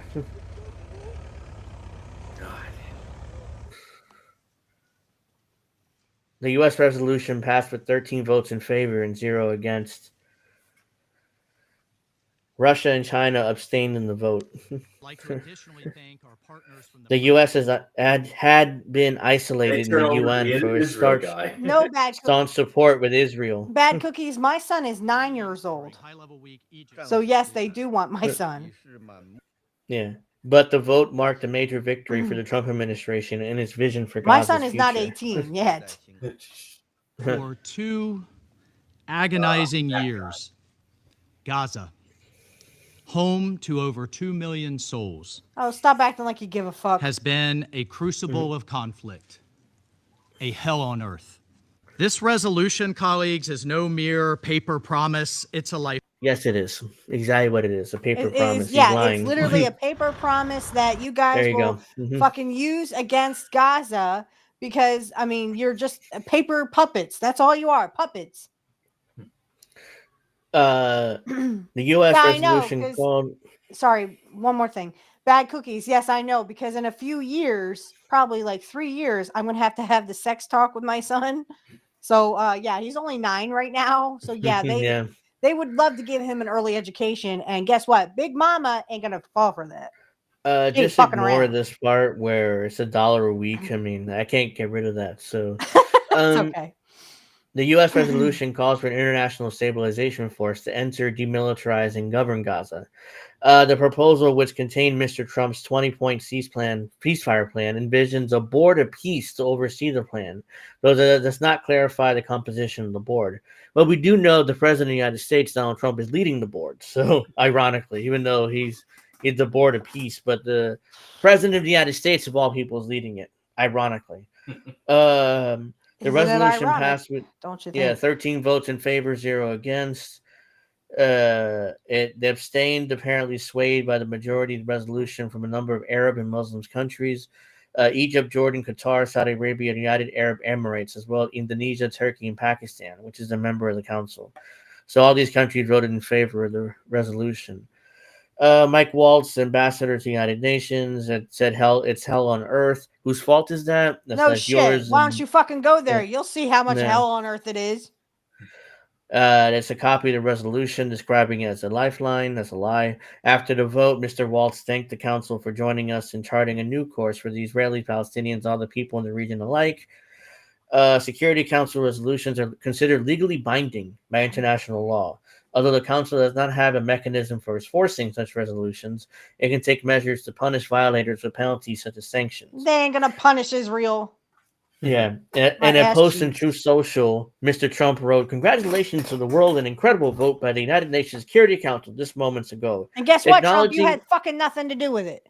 yeah, Fucking warmonger. acknowledging, endorsing the board of peace, which will be chaired by me, and to Me. include the most Me. It's all powerful, about respected me. leaders throughout the world. Yep.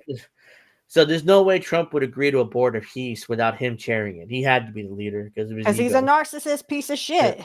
Yeah. He thanked various countries, including Russia and China, and said the vote would lead to further peace all over the world.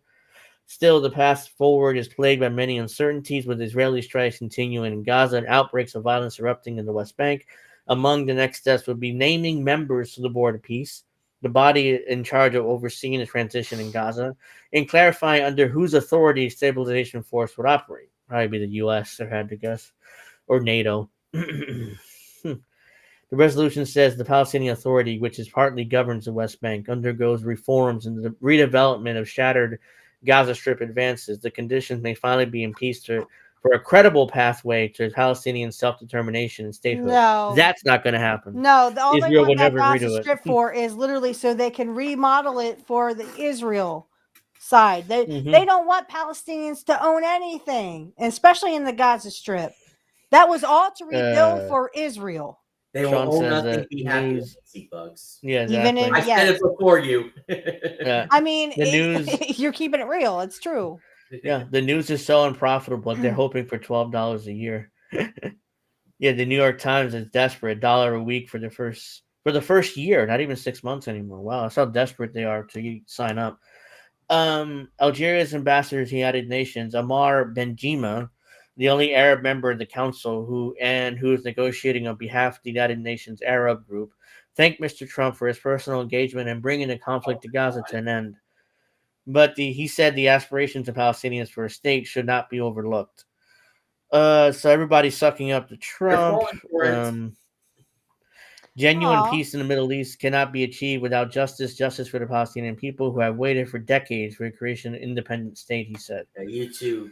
Yeah, you too, bad cookies. That's very sweet. Though I don't really like Yeah. Thanksgiving, considering what we did to the Native Americans, but I catch your point. Yeah, I gotta talk I about say it next Happy Friday, Indigenous 'cause- People Day because yeah. that's what they want to be referred to Because as. next Friday is the day after Thanksgiving and Black Friday. I don't know if I'm gonna have a show. I might not, but I might do it anyways, depending you on gonna what be out happens. looking for great deals? Black Friday, then we could still do the show, right? Yeah, technically we could, but I mean, yeah, my son will I'm be with his dad, so not planning anything, so we could probably do the show next Friday, but yeah, I'm not playing anything, and I don't have to work yeah. either. Yeah, I don't either. And I'm between jobs right now, but I digress. Following the first strike on boats in the region, Maduro sent. Wait, why did this go from? Oh, I'm in the wrong article. That's why. Excuse me.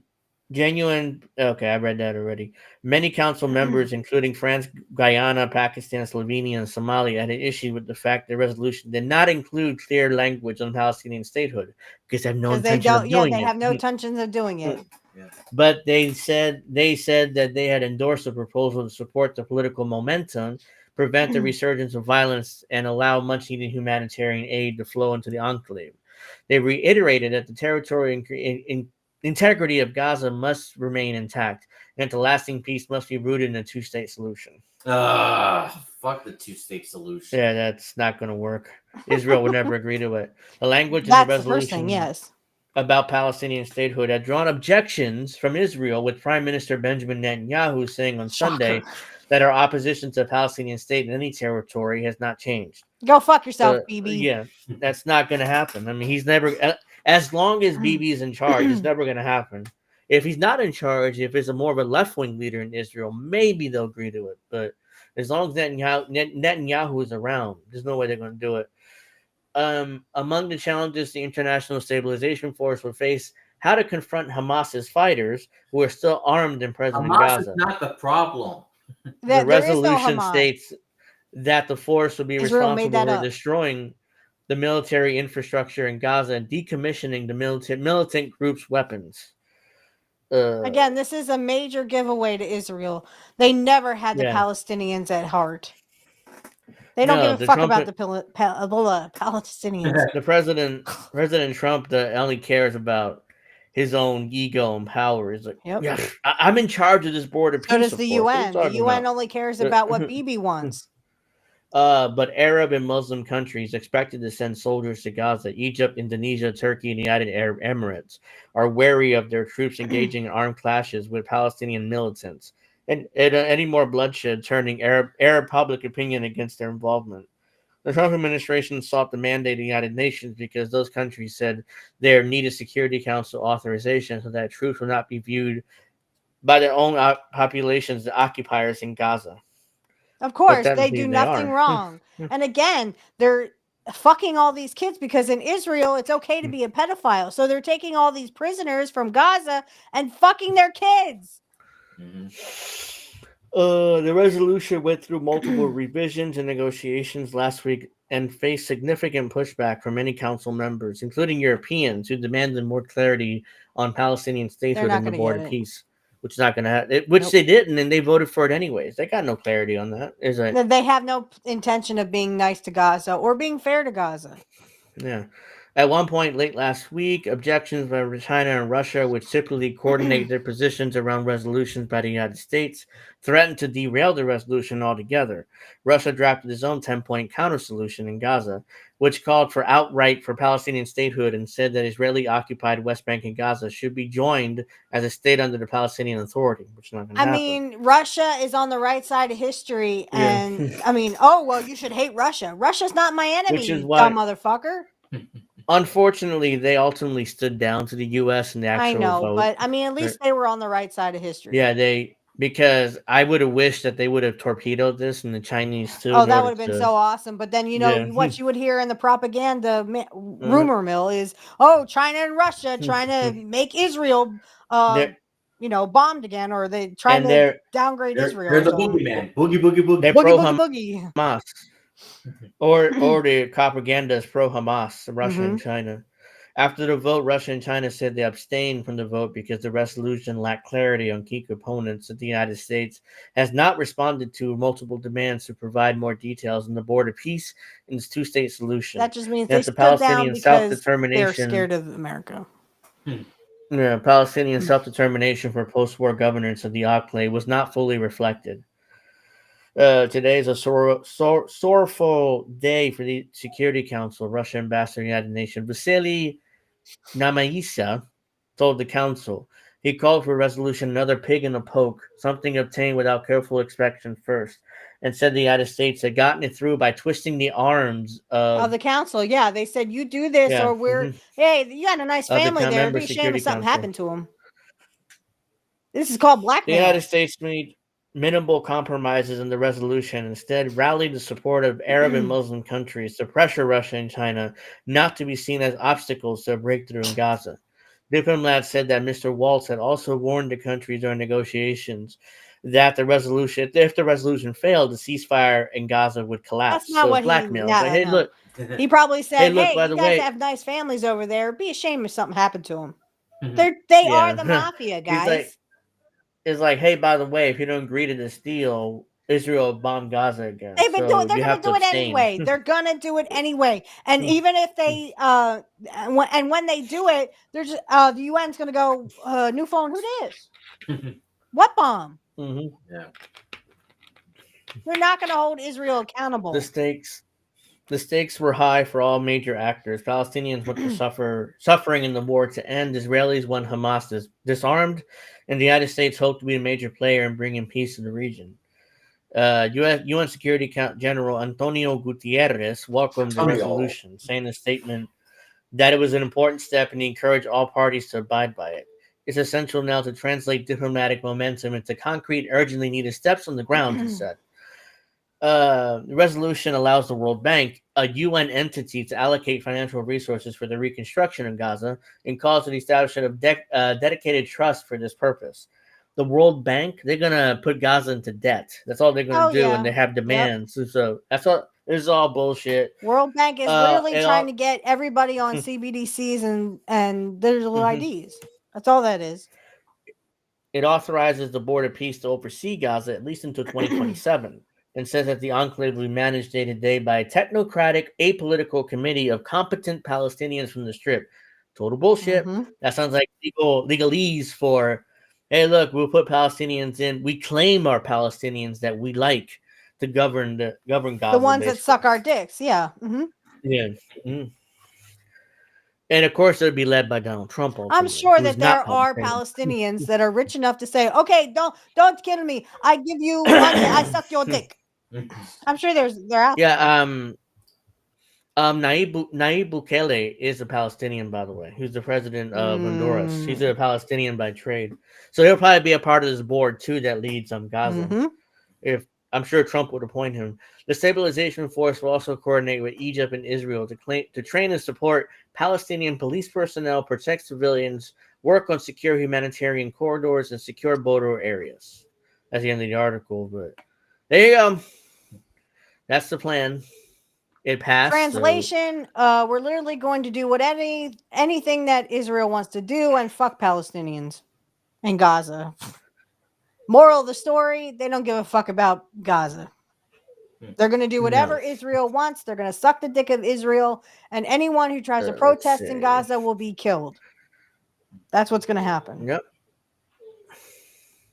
So it sounds like Thomas Massey will not be re-signing either, because he said, "I'm very sad for M10G." I mean, again, if you don't, here's the thing. MTG and Thomas Massey both vote with Trump, like Angel said, 70 or 80% of the time. They were trying to turn them into baby faces, and now they're just going, "Oh, well, I'm not going to be re-signed because I went against the great Donald Trump. So I'm just going to bow out gracefully." Yep. Yeah, as everybody knows, Nicki Minaj held a speech at the UN for some reason. And the point of the speech was to congratulate President Trump on protecting Christians in Nigeria, which we covered a couple of weeks ago, where they're angling for war because to protect Christians in Nigeria. And Nicki Minaj, of course, like a good little girl, that gave President Trump exactly what he wanted, which was, "Oh, thank you very much, Mr. Trump, for protecting the Christians in Nigeria." Even though it's not about that at all, as we all know. So this is Malcolm X calling it. He knew exactly what would happen. So this included Lena Horne. This included Dick Gregory. And this included comedians, comics, trumpet players, baseball players. Show me in the white community where a comedian is a white leader. Show me in the white community where a singer is a white leader, or a dancer or a trumpet player is a white leader. These aren't leaders. These are puppets and clowns that have been set up over the white community and over the black community by the white community, and have been made celebrities and usually say exactly what they know that the white man wants to hear. And here's Nicki Minaj. I would like to thank President Trump for prioritizing this issue and for his leadership on the global stage and calling for urgent action to defend Christians in Nigeria, to combat extremism, and to bring a stop to violence against those who simply want to exercise their natural right to freedom of religion or She realized, that's not real, dumb in the bitch. fucking United States, like someone like me who would love to It's go not out real. in public and literally do Wiccas, like do rituals and stuff. Do you know how many fucking people would call the cops just on me exercising my right to freedom of religion and doing it out in public? Do you know how many cops would show up? Oh, the whole lot of them. Yeah, that's not real, dumb bitch. You got tricked by the she had to president. get rid of her over-the-top makeup and then look. And what about Christians in Gaza? I don't see any Christians being saved in Gaza, you stupid cunt. Sean says she did this because she wants a pardon for her Chomo brother. That's probably brother's still why. in prison. Either that or she wanted to suck the dick of Donald Trump. I don't know. This is the only child prison in the world, which of course is Israel. Israel is a child prison, by the way. They lock up children and call it security. They cage the future and call it peace. The world's only child prison is in Israel. They have nothing to offer. Kamala Harris would love that. Oh my fucking God. So yeah, this is the child prison in Israel, apparently. I didn't know about this until I came across this clip on X earlier in the week. So after interrogation, children are brought here for trial. Ophir military prison near Jerusalem. The army would not let Four Corners film inside. I've been behind these walls 3 times. Yeah, they won't let him film they're inside, too even busy though raping he's been them. in Times. literally here, guilty. Go, fuck off, basically. You're guilty of whatever crime. 60 Are these seconds or Israel less, their kids or are trials. these Palestinian kids or both? It doesn't say. I assume it's Palestinians. I don't think they put Israeli Oh my kids in God! there. No wonder they're Shout the name of his of the world. Because they're all brown, so Oh they're my all God! Palestinians in there. Oh my God! Yeah, Then so we don't this even do is that to our kids here. yeah. Now, sometimes they want to charge kids with as adults and stuff, but it depends on what they did. But my God, this is what they The want. rest of They that- want, just like Israel is doing, they want to put our kids in jail so they can fucking rape them. Yeah, so that rest of that video was how they treated the kids and stuff, and it's pretty bad. So I'm not gonna play it Please here. don't. I'm a but- mom and I don't want to do. I don't even do that to my own kid. You know what I made my kid do if he does something bad? His cursive. I made him sit in there and do his there you go. cursive. But read Sean Miller's comment, not the recent one, but just the one before that. Gone in 60 seconds. Israeli version. Gone in 60 seconds, Israeli version. Yeah, because they convicted these kids in 60 seconds. So essentially, and the judge a lot of times when you look at him is like, That guilty. is cruelty. That is and put it child neglect and cruelty.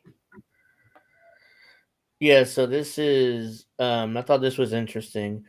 2007, the late Aaron Russo, once a friend of Nick Rockefeller, recounted a conversation in which it was admitted the Rockefellers funded the women's liberation as a means to get women in the workplace, breaking up the family and indoctrinating children From an from a early young age, right? Yeah, because Rockefeller also had people in the media. Excuse me for. Yeah. Sorry, I had to sneeze. All right, so Hmm. Rockefeller had people from the media in the early 1900s have good press about him so that he could look like a decent human being. Literally, he had to pay people to say nice things about him. Yeah, he had to pay the media. So yeah, this doesn't And this is surprise me at before- all. And this is before William Randolph Hearst and his right-wing propaganda, in all his newspapers. We couldn't tax half the population before women's liberation. Now we get the kids in school at an early age. We can indoctrinate the kids how to think, which breaks up their family. The kids start looking at the state as their family, at the schools, at the officials as their family. So That's why it's rather we're putting interesting. religion in schools. Is it the house? Yeah. And back when my mother and father went to school, they would read the Bible. This is back in the My mom 50s and too. 60s. They would read the My mom fucking too. Bible. My mom in Puerto Rico had to read the Bible every day before class started. The first thing you did is read the Bible. And that's Last one night, and we were talking, and he started laughing. He said, "Aaron, what do you think women's liberation was about?" And I said, I had pretty conventional thinking about it at that point. I said, I think it's about women having the right to work, getting equal pay with men, just like they won the right to vote, And he started to laugh. He said, "You're an idiot." No. And I said, "Why am I an idiot?" He said, let me tell you what that was about. We, the Rockefellers, funded that. We funded women's lib, And we're the ones who got all over the newspapers and television, the Rockefeller Foundation. He says, and you want to know why? He says, there were two primary reasons. And one reason was we couldn't tax half the population before women's lib. Because half the women didn't work because they were all homemakers. Because they couldn't. Yeah. Yes. And the second reason was, now we get the kids in school at an early age. We can indoctrinate the kids how to think. It breaks up the family. The kids start looking at the state as the family, as the school, as the officials, as their family, not as the parents teaching them. And so those are the two primary reasons for women's lib, which I thought up to that point was a noble thing. When I saw their intentions behind it, where they were coming from when they created it, the thought of it, I saw the evil behind what I thought was a noble venture. There's always evil behind everything that they've ever done. And they did it for XYZ purposes. Not so that women could be treated as equals in the workplace. No. Before that, women they couldn't even own property. If you were a woman and you lost your husband, you'd have to go to something which was called a poor farm, which was not only housed women who could not own property, but also the mentally, criminally insane. They literally would put you in the same fucking shit as the criminal insane. And they would put you because you couldn't own property. If you had a husband that died in the war or died, whatever, you had to go to a poor farm. This is what I'm Hey, saying. Jackie. That and You're just a- we said she woke up. this is what I'm saying is that rich people have an agenda for everything they push. It's not for equality. It's not for women's rights because, again, women were seen as less than cattle. They were second-class citizens who were never educated unless you were a fucking prostitute, which, again, you were used by the state and by the rich people. But you were never educated as a woman. To educate a woman was literally like educating a slave. It was bad. You didn't do it. You could go to jail for teaching a woman about, you know, how they educate us now. This is what I'm talking about. I am a woman, so I can say this. I am paid less than a man is doing the same job as I am. So this is Paul Harvey's prophetic 1992 speech exposing the climate scam, which is barely a week goes by, but what some researcher it's on C-SPAN 2, by the way, which nobody had in those days. So tries to scare us or trick they hid us this for a reason. out of research money by claiming that the sky is falling. And with the willing complicity of headline-hungry media, a recent crisis of the month had to do with global warming. An ozone hole is opening up over the United States, we were told, the effects of which were already measurable in an increase in skin cancer. On the contrary, destroying chlorine around the polar vortex has been declining since January. A major objective of a recent shuttle mission was to determine the scope and scale of the so-called ozone hole, and the silence since has been deafening from those whose livelihood depends on creating crises. Recent data from the upper atmosphere research satellites affirms that any problem is less, it's not greater. Ozone levels fluctuate all of the time, partly because of volcanic activity and solar flares. But MIT's technology review has made an exhaustive study of worldwide ocean temperatures since 1851, has concluded that there appears to have been little or no global warming over the past century. In fact, the net rise in world surface temperature during the last century, which was about 1%, almost all occurred before 1940, and that was before aerosols, and that has since been reversed. Right. No, he's correct. Former NASA chief Robert Jastrow. By the way, he worked for ABC News. That's the thing, you know. So today, there's no way His voice any journal. I just want to say he is very correct on this, and this all this climate bullshit was literally made a big deal because rich people want poor people to sacrifice. The rich people are still going to ride around in their private jets, which again pollute on a massive scale more than all of our cars put together. But it's poor people that have to turn their air conditioner on when it's 100-degree heat out. It's poor people that have to turn their heats on when it's 40 below zero. It's poor people that have to sacrifice because that's rich people. Well, we should just keep on polluting because that's just who we are. We're the rich and we can do any damn thing we want. No. Tell that to my guillotine, rich people.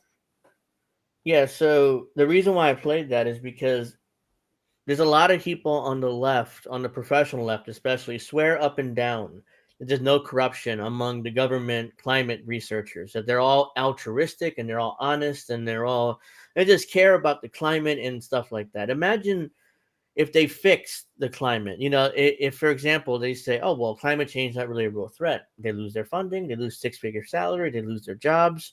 They have to go figure out something else to do. So that's why they keep melting down about how the earth is getting too hot and how the oceans are getting hot and we're possibly going to lose the ocean currents one day and meltdown. The world's ending. We need our funding.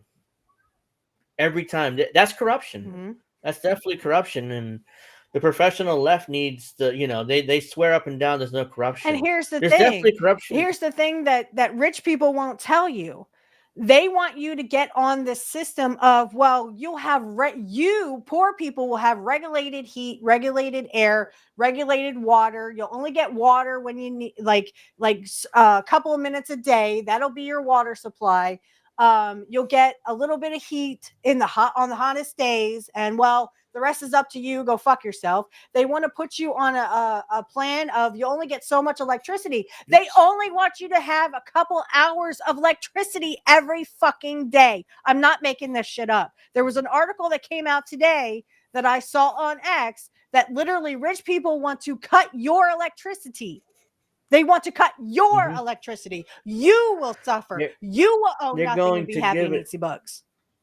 They're gonna give it to like these AI these massive AI buildings where all the electricity is gonna go to them, the water is gonna go to them in order to keep the computers cool, because to keep the servers cool where the AI is at, because if it overheats, the AI goes away, and so you can't have that happen. So they take all the water, they take all the electricity, they take everything, and that's why they're building it in small towns. Because small towns can't fight back. That's right, Kai. They need to go suck a dick. I'm not doing it. You are not going to tell me I can only have this much water, this much electricity, this much that, this much this. Go fuck yourself. Suck a dick. My idea says something else. All right? That's what I'm looking for. Data centers. Yeah, data centers. I said buildings, but Yankee bad cookies. But you're absolutely correct. And they don't want us. They want us poors to sacrifice for them. All right. So I guess we'll be wrapping up now. It's like past 9 o'clock. Yeah, I just wanted to, play those 2 videos before we go. So, yeah. That was the other thing Tomorrow I saw will be on the Fox News commercial. They have Fox News commercials where like, buy Bitcoin, buy crypto. No, I don't want to be on your damn CBDCs. Yeah. They're upset. They're trying to get people onto crypto. You don't like it, go suck a dick. I will have cash. So it's going to be crypto and digital currencies that are going to be pushed down our throats pretty soon. I'm not sure when exactly. Maybe by 2030, because a 2030 plan that the UN has, which includes digital currencies, includes 15-minute cities, which includes all that stuff. I'll stay right where I am. And again, I will drive. I drive 30 minutes to my job, 35 minutes, depending on traffic and stuff. So in their 15-minute cities, I couldn't do that. I have to walk everywhere. Go fuck yourself. I will have my gas-powered car. And if you don't like it, rich people, go suck a dick. There you go. Fuck Gaspar Gomez and fuck the fucking Diaz brothers. Fuck them all. That's right. Fuck all those cockroaches. Fuck them all. Fuck them all. That's what I wanted to. That's the coup de grace of the day. That is the word of the day. Fuck all y'all rich people. Yeah, so tomorrow will be Pro Wrestling Talk at 8 o'clock. We'll be previewing Survivor Series War Games, which is next Saturday, right after Thanksgiving. And I'll be on at 9 Eastern. Right. And I won't fuck up this time. Yeah, hopefully, Richie won't have her technical difficulties. A couple things I want to mention. One, you may, because of your new computer, you may not have to download the videos anymore. You might. I like the new computer. You haven't glitched once, dude. Yeah. And you're not lagging on. You haven't been lagging today, so yeah. Maybe we should say anything to jinx it. And also, too, you may have seen my message from one of the groups a few days ago that I can confirm that a lot of your videos from Kick and Twitch are gone. So the wrestling videos. So I don't know why. I guess those videos disappear eventually. I'm trying to get Rumble to work again, so hopefully that'll work tomorrow. Is there any way you can upload all those videos again, if possible? Or I could. I mean, to Rumble at least I could. Not to, please to Rumble. Twitch and Kick. I did see some Rumble notifications. So yeah, I think I think we're live on Rumble today, which is good. Not a piss joke.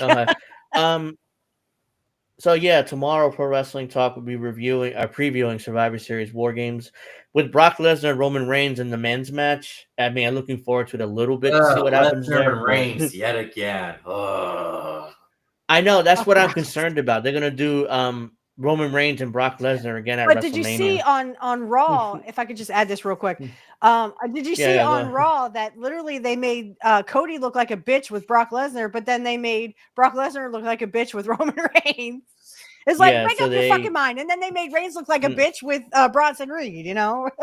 Bad Cookie Bad Cookie wants to know if you have a laptop or a desktop. There, Angel. Well, it's a laptop. It's a laptop. It's, An Acer, right? It's an Acer. Me likey. there it is. Yeah.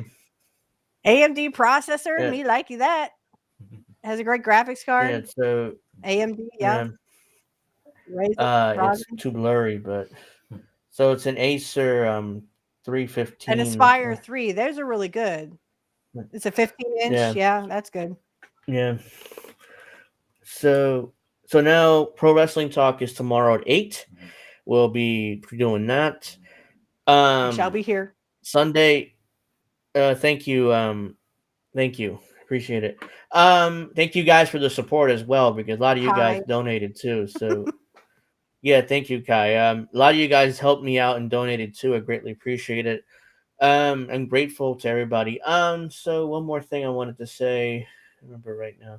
Oh, Angel in the Afternoon is next Friday. I'm pretty sure we'll probably do it next Friday because I'm not doing anything. I'm not doing anything either. And yeah, I'm probably gonna eat on Thanksgiving, but I'm gonna stuff myself there's full a fly here. of Yeah. real. Hey, I'm not the one with the fly problem anymore, right?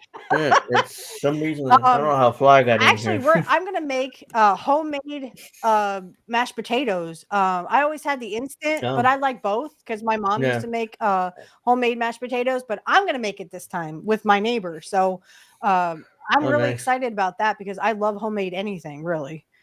For Again, Thanksgiving, nothing that's chemically enhanced. For Thanksgiving, me and my family will be going to a prime rib restaurant. So Nice. Oh, nice. Nice. Yeah.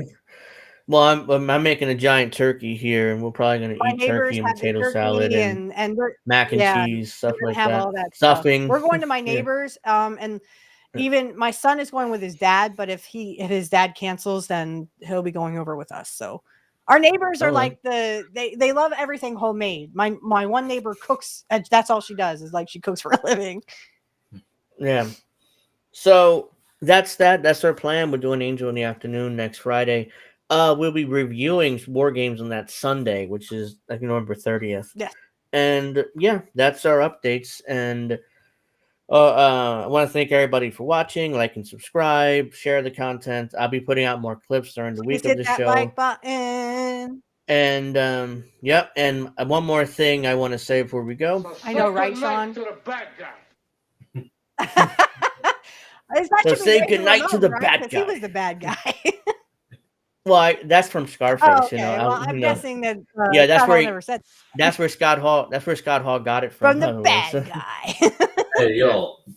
Hey yo, Hey, yo. Night to the bad guy. say goodnight to All the right, bad so I guy. want to thank. Remember, thank everybody Angel, for- remember you, God. Chico, Razor Ramon. I hope everybody the- has a great Thanksgiving or Indigenous People Day. Yeah, I hope that that one- you stuff yourself, and please remember there are people out there who are starving. If you can give, please give to those families, because I really don't want to see anyone starve to death on Thanksgiving or whatever, or any kind of holiday. And that goes for Yule and Christmas or whatever, Hanukkah, whatever Yeah. you celebrate.